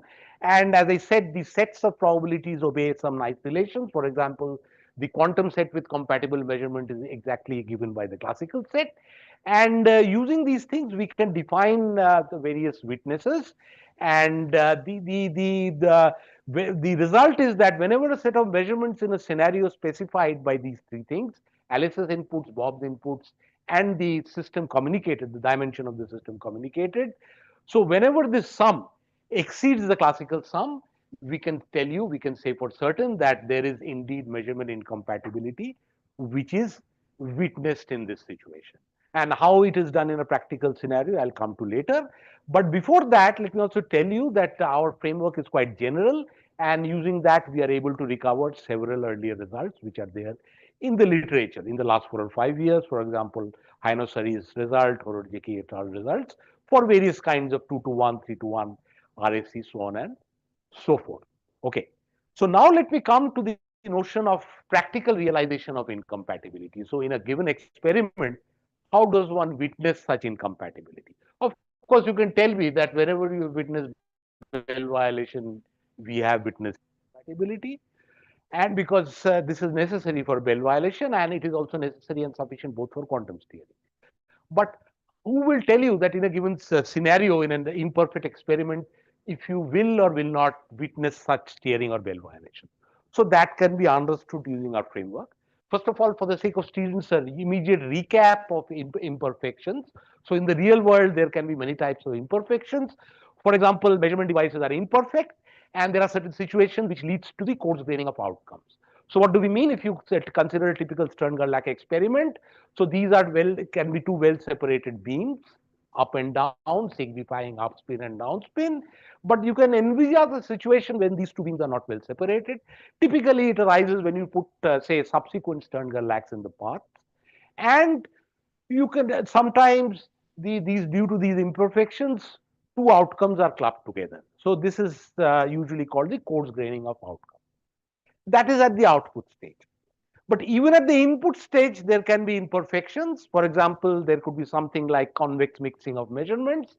And again, in the Stern-Gerlach setup, you can envisage this. For example, in a Stern-Gerlach, you need to put your inhomogeneous magnetic field in the Z direction in order to enable separation out of the, say, spins on up and down. But what exactly is your Z direction experimentally? So there can be several imperfections. So usually, if you choose a sigma Z, it may turn out to be a combination of it is not just sigma Z, but combination of all the Paulis. Okay. So if that is the case, you say that it is a case of convex mixing of measurement. And the last thing everybody is familiar with, there is environmental noise, which is ubiquitous. So in such a situation, how do you witness such incompatibility? That is the question. And you can then try to apply these things. You can try to incorporate these issues within your formalism. For example, coarse graining of outcomes, you can incorporate. This leads to a modified set of measurements. And this happens at the coarse graining of outcomes happen at the output stage. But as I said, another kind of imperfection is convex mixing of measurements that happens at the input stage. And this is also interesting, which can be seen by such an example. So if you have, for example, three measurements, M, N, and R, which are to begin with incompatible, but then if you mix up, if there is a mixing of, say, measurements M and N, and something you get is Q, so Q may not be necessarily incompatible with your R, for instance. Okay.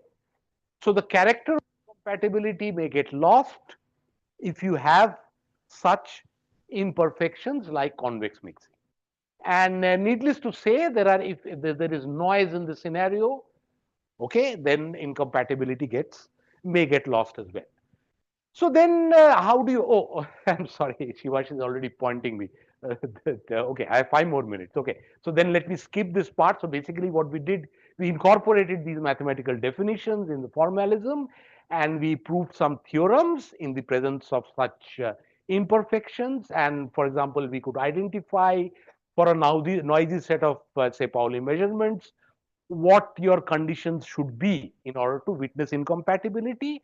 And this can also be seen or studied in a real world situation. For example, we took this experimental, demonstration of the CG-LMP inequality, which appeared last year in PRA, and we showed that for their experimental results, which ones actually certify incompatibility. But let us not go into it because I'm running out of time.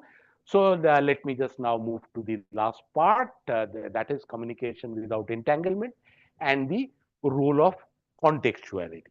Well, contextuality, different people understand in different ways, but one of the possible ways of understanding is that there is no probability distribution in agreement with marginal distribution corresponding to joint measurable observables. Okay. So as I said, if you go back and remember what I said in one of my first slides, so whenever there is no parent POVM such that marginals give you the results, then we have a notion of contextuality. But as Selby and others have pointed out, contextuality can also be defined in a way independent of such incompatibility. And I would encourage you, to those of you who have not seen so far, look into the poster given by Parthopathu and Alok. There also they have given an example of such contextuality without incompatibility. But for the purpose of my talk, I take this one, okay, incompatible measure. Right. So what is contextuality? Again, I'm sure everybody knows the contextual properties are such which are defined as a result of typical measurement apparatus. Right. I need not spend time on that. And there have been many applications of contextuality as well. Okay. So again, there is no time for that. But now let me come to my main result in the last 3 or 4 minutes. So in this work, what we were able to show that if we consider a finite, quantum state and observables of finite size, which produce contextuality, then there exists a communication task with quantum advantage. Okay, and this result goes two ways. Whenever there is exists a communication task with quantum advantage, then you can certify contextuality. That is what we were able to show. And not only that, we showed that the difference between classical and quantum communication complexities increases as the number of input grows. Okay, so that are our key results. And I don't think I have much time to go through the mathematics here, but this is just a very elementary application of graph theory. So those of you know that I would encourage students to learn these techniques of graph theory, which are pioneered by Winter and Cabello, so on and so forth. So this is an application of graph theory in this framework. And here again, what we do, we define an operational witness of contextuality. And once we are able to define an operational witness of contextuality, then those of you already worked in this business know that you could then directly have an inequality, okay, whose quantum value is specified by such weights of these witnesses, and the upper value is the classical one, which is obtained for non-contextual models. Okay, so this result is obtained through graph theoretical technique. Right. So I need not, since I'm running out of time, so I need not go again. So for example, this is a state independent contextuality witness. I should again emphasize, this does not depend on any particular choice of states. And so again, as I said, so this defines for you whenever contextuality is witnessed in any given situation. Okay. So finally, again, this is also to do with how we obtain this result. So this is again an extension of a graph. And again, I think since I'm running out of time, let me not spend time. So let me come down straight to what we have done. So this is an example of our formalism, which is restricted under certain assumptions. For example, what we do, we can consider, this is a result which is quite general. So whenever this S function is bounded by the classical one, so what we obtain is a non-contextual realization. But whenever you obtain this function which exceeds the classical bound, there is quantum advantage when the above bound is violated. Okay, and this can be used to certify communication complexity, which is the last thing I'm going to talk about. So now let me come to the restricted game within this whole contextuality paradigm, and this is nothing but the so-called equality problem. So those of you students who are aware of computer science applications know that where sometimes it becomes relevant to search very large data sets and decide whether something from one data set is equal to something from another. Okay, and this requires a lot of communication between these two data sets. So that is the equality problem. And in this setup of an equality problem, where we took our above result and made some simplifying assumptions, and then we were able to compute the classical information that is required to achieve this bound, to achieve our success in the game or in our task, and also the quantum one using contextuality. And what we showed that this bound actually increases exponentially with dimension. This is the main result that we showed.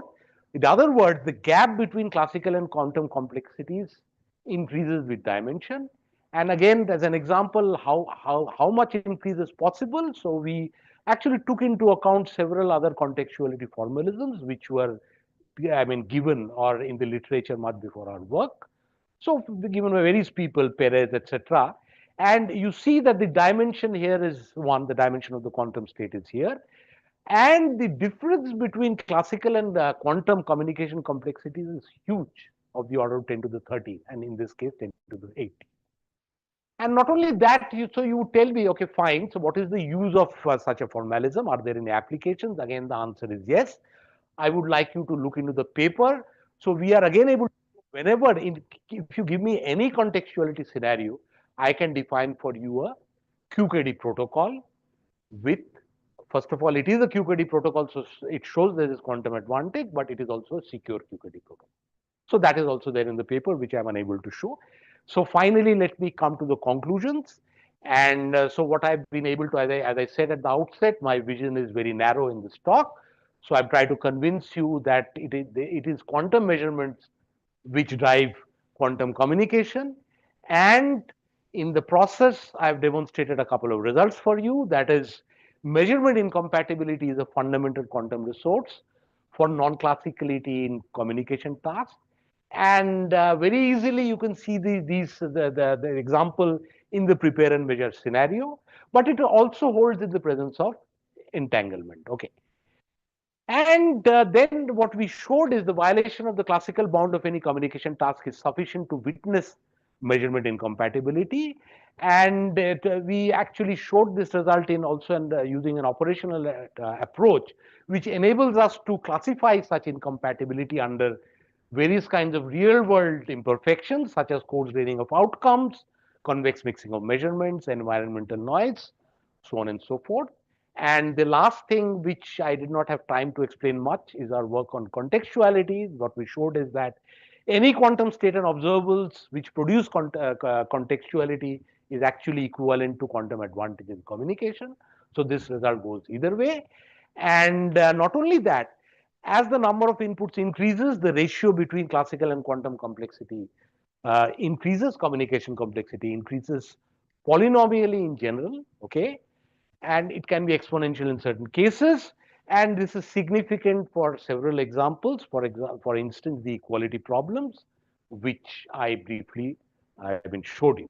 And finally, there is a lot of work which remains to be done. For example, you could think of many different future directions, efficient, because we are dealing with a witness formalism, so witnesses are not universal, so you could ask for more efficient witnesses, and such witnesses for incompatible channels as well, not only for measurements, and then also applications involving more than two parties. So thank you very much for your attention. Okay, thank you, Achinda. We have short questions.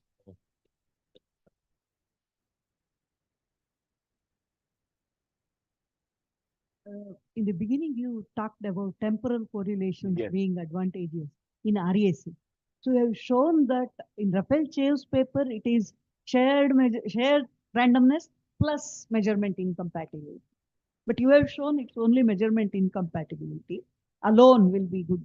No, they're two different things. So the Okay. result I flashed in one side has nothing to do with this formalism, but it shows that whenever there is temporal correlation, there is quantum advantage in RAC games. Advantage in RAC games. But why I showed it here is that even to achieve these temporal correlations, we have to use incompatible measurement. That is one thing. But now, what we showed in this particular work that I talked about is quantum incompatibility with or without shared randomness is necessary for quantum advantage. But it is certainly not sufficient without randomness. Whether it is sufficient with randomness is an open question that we haven't answered in this. So just one more thing is, it is like you have temporal correlations. Means, suppose I'm doing a RAC game. Alice comes to the lab, she prepares and then encodes the state and goes away. After some time, Bob comes. That's kind of communication. Absolutely. Here. So they're embedded by Alice's measurements and also uncovered by Bob's measurements. But not and the correlations are spatial temporal. separation But there is no spatial entanglement or spatial correlation. Thank you. Yeah.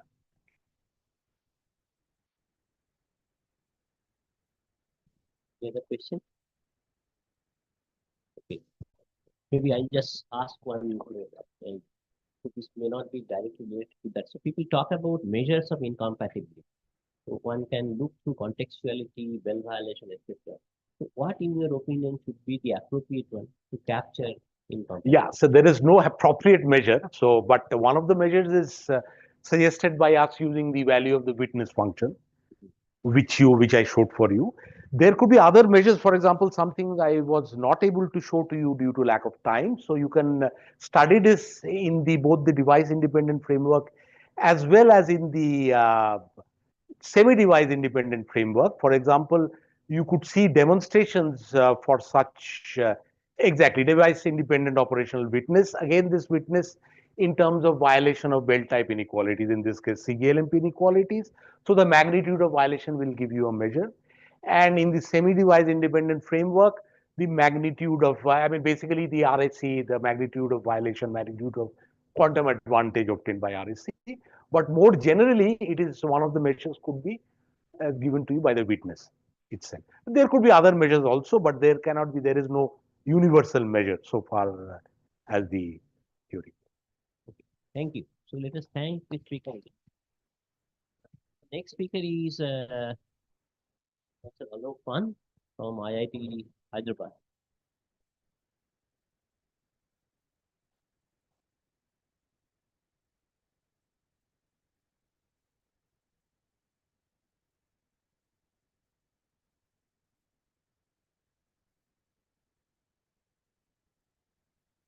Thank you, Sir. And I'm not professor yet.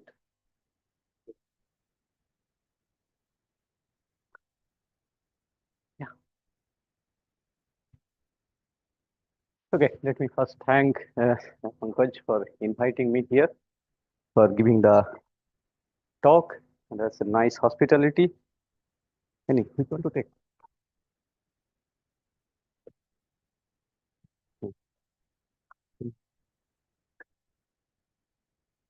And this. Okay, so I shall be talking about the self-testing based on chain bell inequality, and also I'll give the robust self-testing and how chain bell inequality help us to certify 2-bit of randomness and secure key. And this is already a 40 pages paper, so the huge calculations are there. So it will be finished soon, I believe. So I plan to submit it in this month. That's why these 2 question marks are there. And the co-author is Rajdeep, who has done all these calculations and all this. It's quite extremely hard. And Rajdeep is my PhD student, and Sneha Munshi was my PhD student. She's a postdoc now. And of course, I should mention the 2 other students, like Ritesh Singh, my PhD student, and Saurav Satmal, who was a postdoc in my group. They have contributed indirectly because in the other papers in the multipartite device independent self-testing, there we developed this technique more clearly. Okay. So these are the brief outline that I shall be discussing about the self-testing and the device independent self-testing. Let me just tell you the previous speaker, Archandas, talked about the semi-device independent self-testing because there's some assumption of the dimensions was there. I'll be a little bit elaborate about it. And then I shall discuss the chain bell inequality and the robust self-testing of it. And of course, the efficacy of this chain bell inequality to provide the certified randomness and secure key rate that I shall be discussing. Okay, so what is self-testing? Self-testing, you can synonymous with, you can think about some kind of certification. Maybe let me give you the example that I give in a classroom every day. Most of the day, this is that, for example, I have a mobile and I give some input and I get some output. So from this input and output statistics, can I able to detect that my device is working perfectly? The answer is simply no from my mobile. It is Chinese made. So it may be possible that I am getting giving some input, I'm getting some output, but someone is watching my whatever my activities from outside remotely, and all the data is being now stored in the Chinese server. Okay, so it is difficult. From the classical world, does not allow us to such kind of certification of devices that gives us the perfectly my device is working perfectly, my mobile is perfectly working. There is nothing, no Eve is there that is watching my mobile. So the question is now, then this mobile is kind of a black box because you can never open it. Even if you open it, what is there? The circuit you have no understanding. So only you can give the input and output. So what you will only the input output statistics, which is PBY. From these statistics, can you certify that my device is working perfectly? In quantum theory, it is possible. In classical theory, it is not possible. So the device independent self-testing is actually the strongest form of certification of a quantum device. That is where you don't know anything about the inner working of the device. Even in quantum theory, you don't know the dimension of the system as well.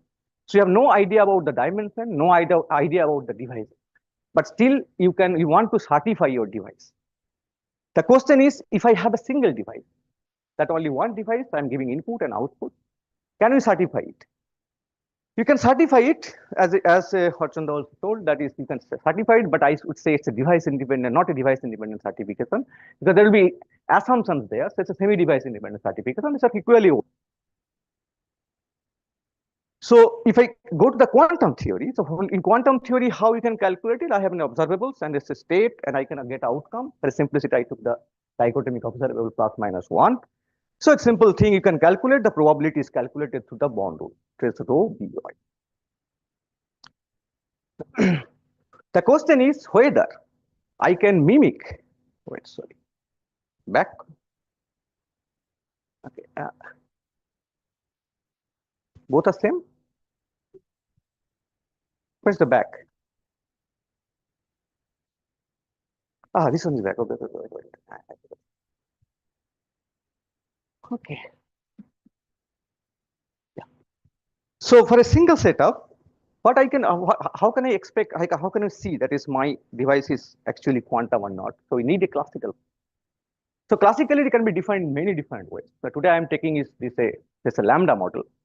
That means there exists a lambda ontic variable with a distribution mu lambda that fixes the outcome probability or p-measured values or post-measured value. So it has the extra power, that is the outcome is a predetermined. And of course, you can write the probability for particular lambda here, and what you can do is that this PBY, your purpose is to reproduce that whether this my quantum statistics can be reproduced by a lambda model. It can be seen that for a single device, always you can find the strategies whether you can reproduce the quantum statistics.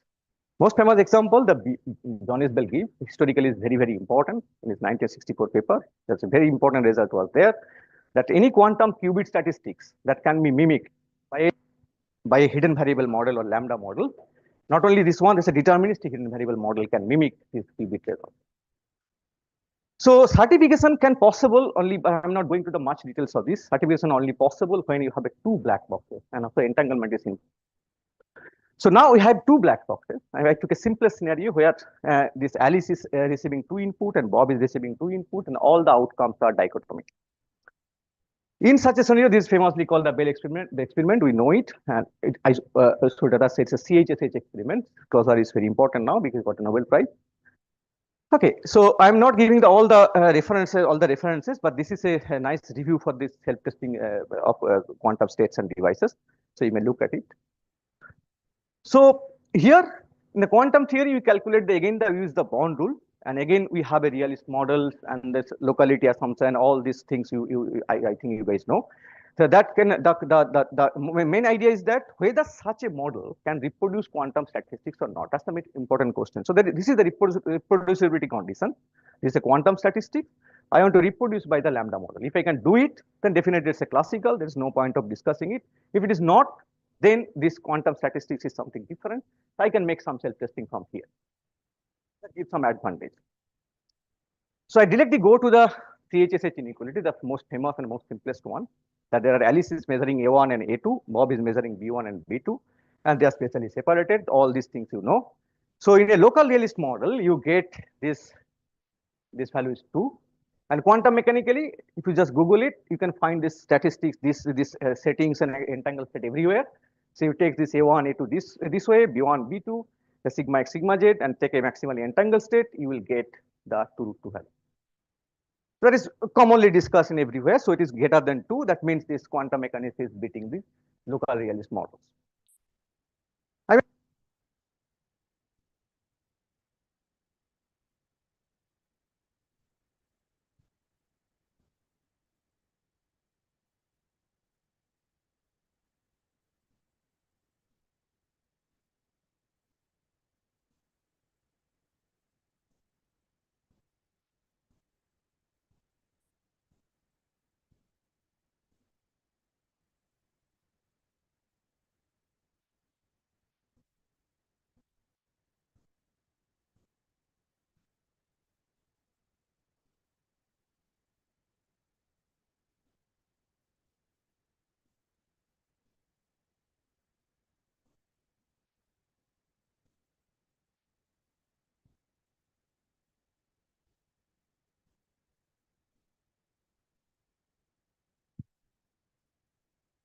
Okay.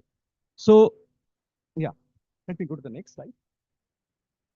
Yeah. So we derive this. We want to prove that root 2 is actually the optimal value for any arbitrary diagonal.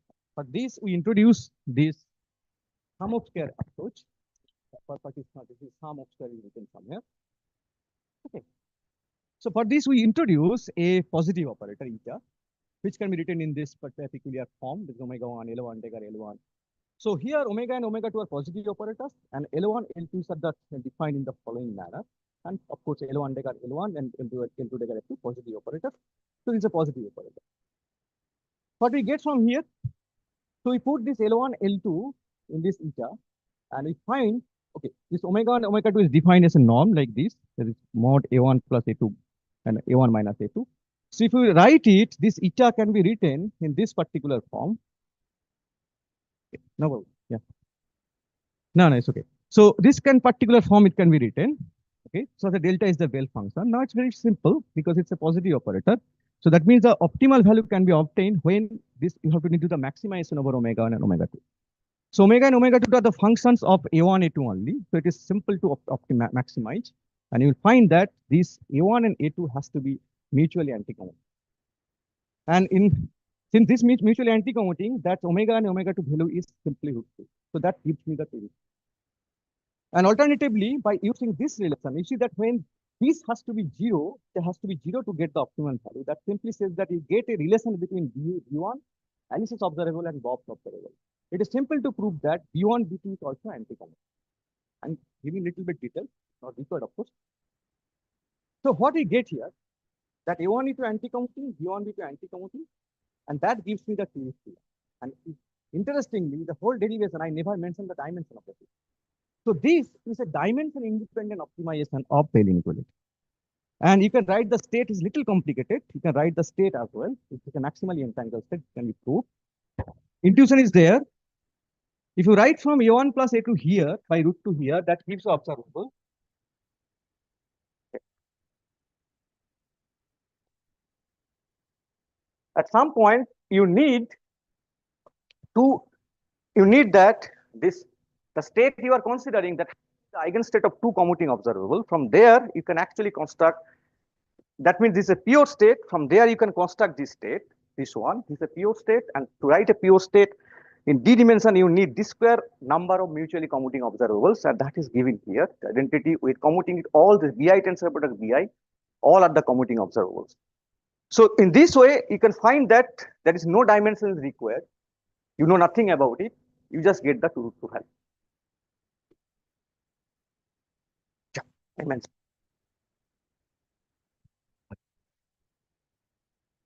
Which assumption?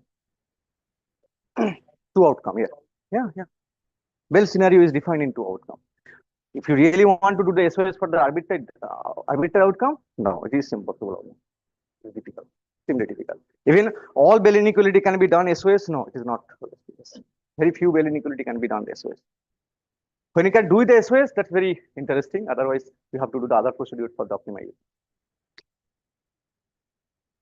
Yeah. So now we will go beyond two input scenario. Alice also has the input. Bob also has the n input. You may ask that why you are going for the n input. What was the problem in the two input? I'll come to that. So now you have a two input, n input and n input scenario. And this is the inequality, it's a very famous one. They say Bernstein and Cave defined in 1990. And this is called the chain Bell inequality. And this very peculiar form is there. And people know it, that classical value is 2n minus 2 and quantum value is this one. It's always greater than for any arbitrary n. It is greater than this. And of course, for n equal to 2, it just lands to the CHSH inequality again. So, but this calculation was done by using 2-qubit system. As I mentioned, for the device independent self-testing, of course, there's one self-testing method available for the chain Bell inequality. Again, they use the 2-qubit system, but use the SOS one. So, since device independent self-testing, you don't know anything about the devices. And in quantum, if you go to the quantum, you don't know the dimension of the system. So, dimension independent optimization is required for the device independent self-testing. And that actually we did, and that's why it's a 40 pages paper. Yeah. So, we did the same trick. We defined a gamma instead of eta there. That is this omega I and Li and Li. So Li we define in this particular way. Omega 1 is again the norm of these things. And again, you can write in this particular form, which is the summation over omega I. And also this is, if you take the summation here, put the summation here, then this is actually the chain Bell. Using the same technique, of course, I am telling it's the same, but it is very complicated to calculate. I just showed that because that's why this Ritik Ghatak is saying is too much. So this calculation will give you, that is 2n cos pi by 2n. From there, what we want to say, the 2-qubit result was always there for the 2-qubit, but we did it a dimension independent optimization, and that optimization gives the same result. But the main challenge was to derive the states. I'm coming to that. So when we get an optimal value for any arbitrary n, there the relation between the observables in this particular form. I mean, the Alice and Bob, fortunately, the Alice and Bob's observables relation is quite same. And the challenge was to construct the state, because state derivation was extremely complicated. So I'm sorry, I'm showing the mathematics that this is the state, and state is very quite complicated. For odd n, for an even n, you need two different kind of state construction, and it is quite complicated to do it. And my student Rajdeep actually did all these things. He became master of all these things. So, okay, so I'm just skipping this part. Now, the device independent self-testing, you need to consider another thing. Yeah.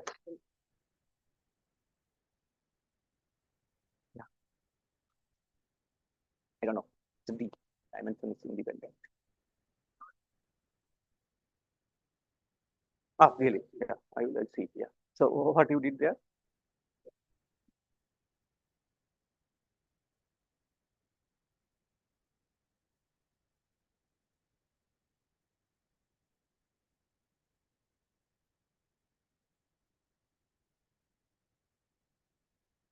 Sequential scenario, right? Yeah, sequential. I will discuss about it. Yeah, sequential scenario. It is possible, but if you are saying it, I will at the end I will discuss about it randomness, and I will ask a few questions to you. In fact, in sequential scenario, you can produce unbounded randomness. The challenge is to certify it. Discuss it. Yeah. Yeah.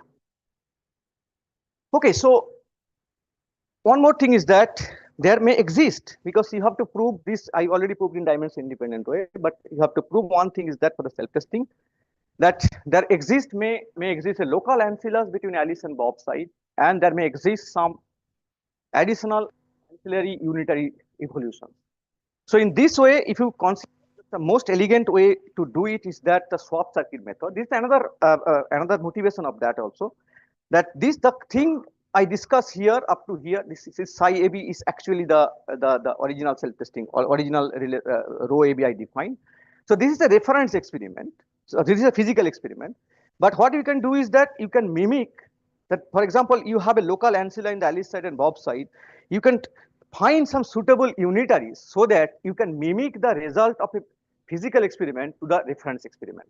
And reference experiment is normally in the known dimension. So for example, you can take here, you take a qubit system here and the qubit system here, and then this is actually the local ancillas, and then you can use the control unitaries, and then this is a physical experiment. So this is the it's an unknown dimension. These are the known dimensions. Finally, what you will get is that the entanglement from this system will be transferred to here. Not only entanglement, any correlation you found in the physical system that can be actually translated to the reference system. So that means ultimately to prove that there is a local isometry and ancillars that can do that. And this is extremely complicated. To find these three unitaries, ZA, XA, and ZB, XB, and you have to find it from the optimal quantum violation of the chain-Bell inequality. And that part was quite difficult. And again, I am showing it to show that this is done by my students, and it was extremely complicated, and he somehow managed to do it. Okay. Now, I'll discuss that. Okay, so we are considering the two input scenarios for Alice and Bob. That's a CHSS scenario. You can actually extract some amount of randomness from there, some amount of key from there. So what is the purpose of going to the arbitrary n? Arbitrary n gives some advantage to us. Before going that, let me first mention that there are earlier works which demonstrated 2 bit of randomness from ASIN 2012 paper. Demonstrated they used the tailor-made Bell inequality, CSS inequality, and can achieve 2 bit of randomness. Of course, they never analysis this robustness of their scheme. And also they showed one important thing, that when they got the very small non-locality, it's not, for example, if you consider CHSH, it is just 2 plus epsilon. Epsilon is very small. In such a scenario, they can expect the 2 bit of randomness. The problem was that when you have a very small Bell inequality violation, it is because ideal systems always there's a noise and imperfection, so very difficult to perform the robustness analysis from there. And similarly, this Kolbeck's group also performed 2 bit of randomness using the tilted bipartite Bell inequality, but again the small amount of locality, and then they extended it for the key rate as well, and using the tilted inequality. That's sort of very interesting result. That if you get a 2 bit of randomness, your CHSH value, they always took the 2 input 2 output scenario. So your CHSH value will be 3 root 3 by 2. It's a kind of another Stielson point. So it is actually 2.62. So if you get the 2.62 Bell violation in such a scenario, you can get the amount of randomness that is 2 bit. And of course, they showed that it is not 2.62 from 2 plus epsilon to 2.6 to this whole range, they can actually extract the 2 bit of randomness. And then this Farkas paper in 2024, they showed that key generation is possible with minimal amount of non-locality. Again, when there's a minimum amount of non-locality, this will not be the robust one because noise tolerance will be very bad on that. And but the interesting thing is that these are not self-tested. When they took a particular D inequality, and where the state and observables are not self-tested. And also, they have not considered the robustness analysis. Of course, ours is not. We are going to show the 2 bit of randomness and 1 bit of key. The problem is there also that considering arbitrary number of observable. That's also extremely challenging to perform experimentally, because number of input you are increasing, but number of measurement you have to perform. So I'm just going to give very brief argument of that because of the 2 results. Paper is not completed yet, and I didn't know it is online. This online, it will be posted. So I am just suppressing part of the result. It is already there, but I am suppressing some part of the result. I'll just give a glimpse of it. Okay, before that, okay, I forgot to mention the robust self-testing. So what is that? It is Rajdeep's animation. Okay. So, for example, when you have a noise and many other imperfections there, so it is the Cn which is the chain Bell inequality value. For example, it's a quantum value. So, but you will not get that value because if this Chi amount is less. So if you have an optimal quantum value, for example, in CHSS scenario, you have an optimal quantum value 2 root 2. So you know everything clear. That is your Alice's observable is mutually anti-commuting, Bob's is mutually anti-commuting, you are getting entangled. But if you get 2.7, everything is gone because you don't know that your imperfection in the state, in the observable, where it is, you have no idea about it. So this is the, but still in that scenario also, let's you have a less value. In that scenario also, you can do some kind of self-testing is there. So the concept of fidelity comes, that fidelity the state, fidelity of the measurement comes into play. So in the realistic scenario, you have to do the robustness analysis. So this is the, let's xi value is there. So what we can do that, if you remember, I don't think you can remember it. I define this Li observable, Li operator. So I consider when there's optimal value, then this has to be 0. But due to the imperfection, it may not be 0. Let's it's a finite value, say epsilon I, finite non-zero value epsilon I, maybe very small. That actually lead to this xi. So the whole this self-test in this circuit and all this were introduced to encounter this. That is, this introduced this every Li has some kind of error, implementation error, and then that will be accumulated to this Bell files.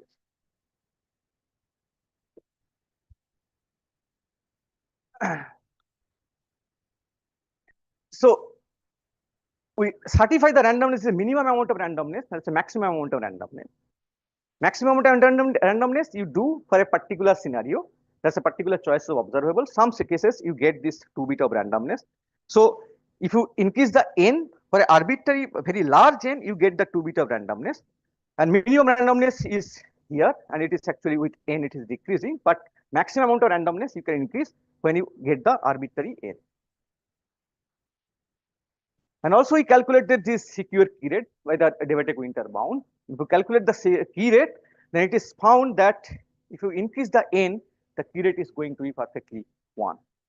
But I'm not showing the full result of this definitely. But what we did is that we analyzed the robustness of it. So in the robust scenario, you get it's log to 4 plus 1 plus plus minus chi square. Chi is this one. That is the how to say, you wanted to implement A and B, but you perfectly cannot implement it. You actually implemented some different of things. We consider the error in implementing the measurement of observables. So this is the chi amount of error you have. When ideal scenario it is 0. In the ideal scenario you get a 2-bit of randomness, but if it is not ideal scenario you get some less amount of randomness, and that's definitely a robust one.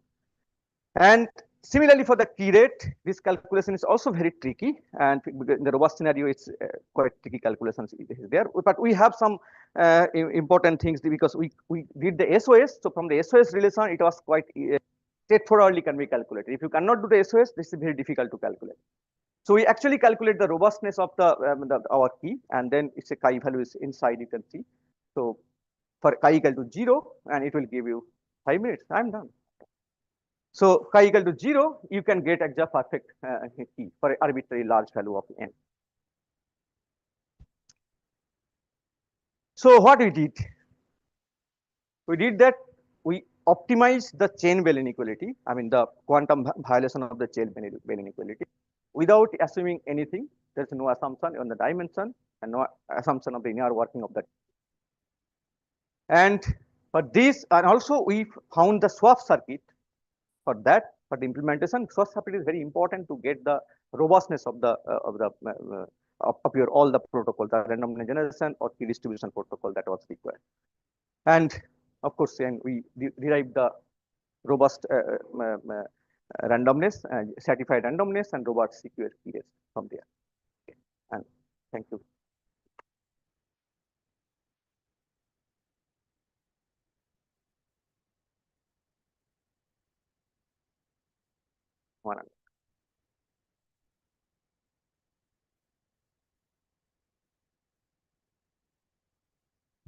Can you show that optimal value of this violation of the chain Bell inequality? Can you show that on the screen?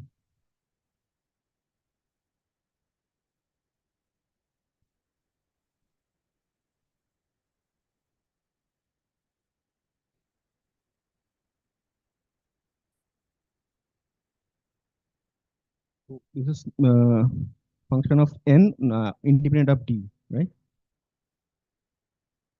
What's the chain inequality?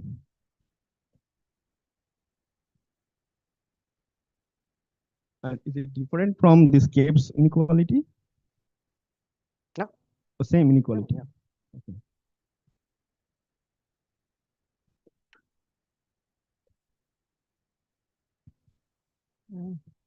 I just wanted to ask you again about the sequential kind of a measurement, where you have n-term temporal sequential inequalities, extension of LGI.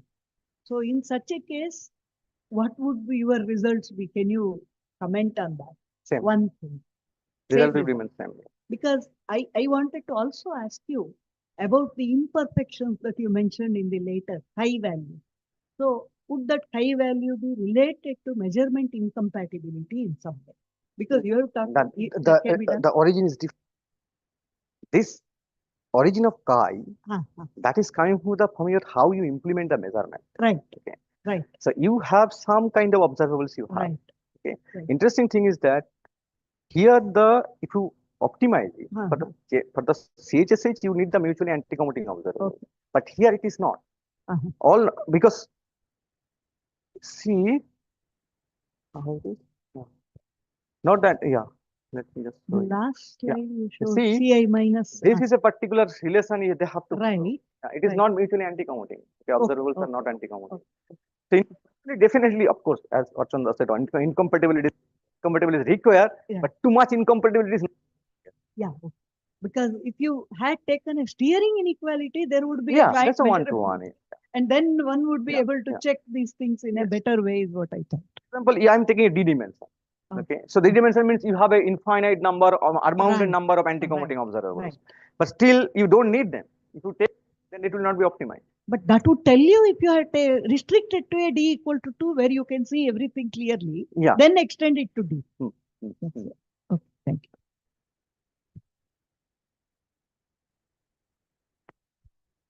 So you showed that zero sum bound is independent of the dimension, I think. Yes.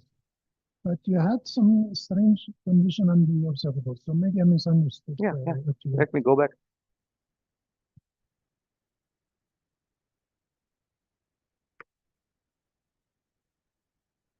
Conditions on the observables? Yes. This one condition? Yeah. This condition I derived. Sorry? This is a derived condition. Okay. This is not assumed. So maximization of it will give you this condition. Okay. Okay. And similarly, just from here, a little manipulation give you B1, B2 is also anti-commuting. That's also derived. So I found first the optimal value, and optimal value that gives the conditions. These conditions directly lead me, this condition and B1, B2 anti-commuting 0, also the state. State also derived from the optimization condition. It is not assumed anywhere. I see.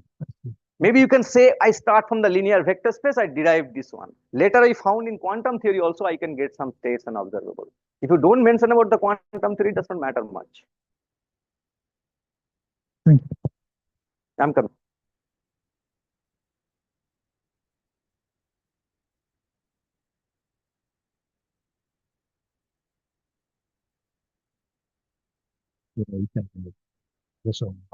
Okay, let me discuss this thing. So let's consider the sequential scenario. Alice, Bob 1, Bob 2. Okay, 3. So you have Alice Bob 1 quantum violation of Bell inequality, some kind of inequality, and Alice Bob 2 have the violation. The problem is that Alice to Bob 1 state becomes little bit far from the maximally entangled state. So what you have to do is that you have to certify both of them together, right? Alice to Bob 1 Bell inequality, Alice to Bob 2 Bell inequality has to be certified together. I don't know whether you guys have done that one. The inequality in which the essentially measurement of Bob 1 and Bob 2 together is included. Yeah. Okay. It is possible, but in that case, I don't know. And this is the inequality. Then this inequality will have some classical bound, and whether they become extremal points, that's again another question. I'll take a look at that. And of course, in a sequential scenario, if you go, for example, if you go to sequential scenario, for example, simple sigma x measurement you did, then you get a half randomness. So half probability against sigma z, you get 1 for probability against sigma x, 1/8 forward, it can continue. So in this scenario, unbounded amount of randomness, but this randomness is not certified. Okay. So it can be, So maybe you have closer looking. Yeah. At some point, you have to self-test whether the self-tested or not. That I am not sure. I have to take a look. the question?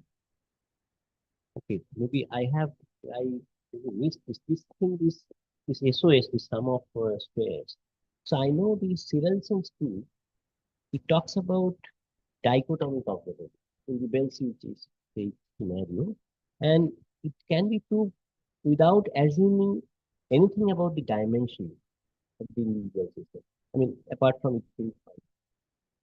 So why do you need to prove that again? Should I criticize lesson?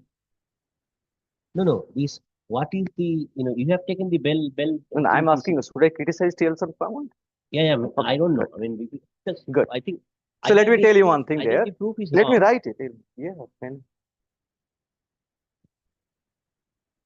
No, I have time. I have time. I finished 5 minutes before. Yes. So it is B and then take 8 minus A0, A1 commuting. This is the one. This is Telson bound, right? Let's put identity here. It is not equal. Okay. So from here, when you get the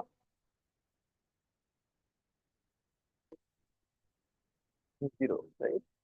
No, this was plus.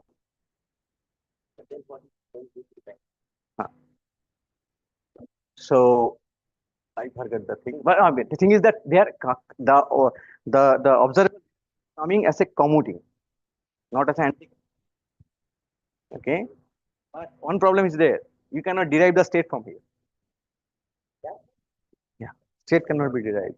And also one more thing, this does not work for the just you go for the 3 input scenario, it will be extremely. I cannot manage. Yeah, then no dimension is there. No dimension is there. I agree. The thing is that the state cannot be derived from there. Okay. And there's one more point I wanted to say then. Yeah.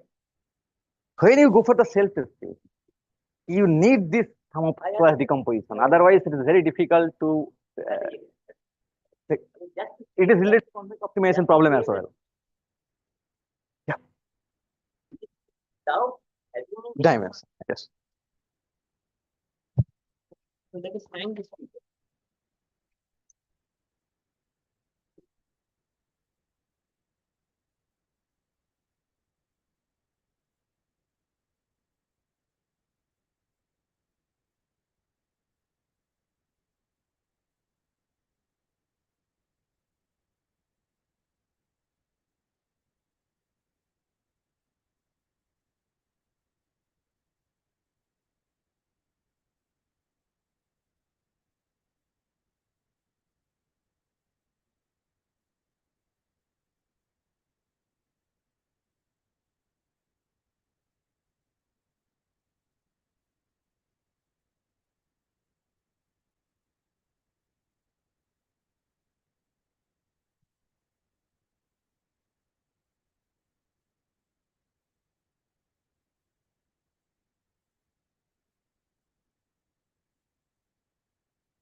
Taken.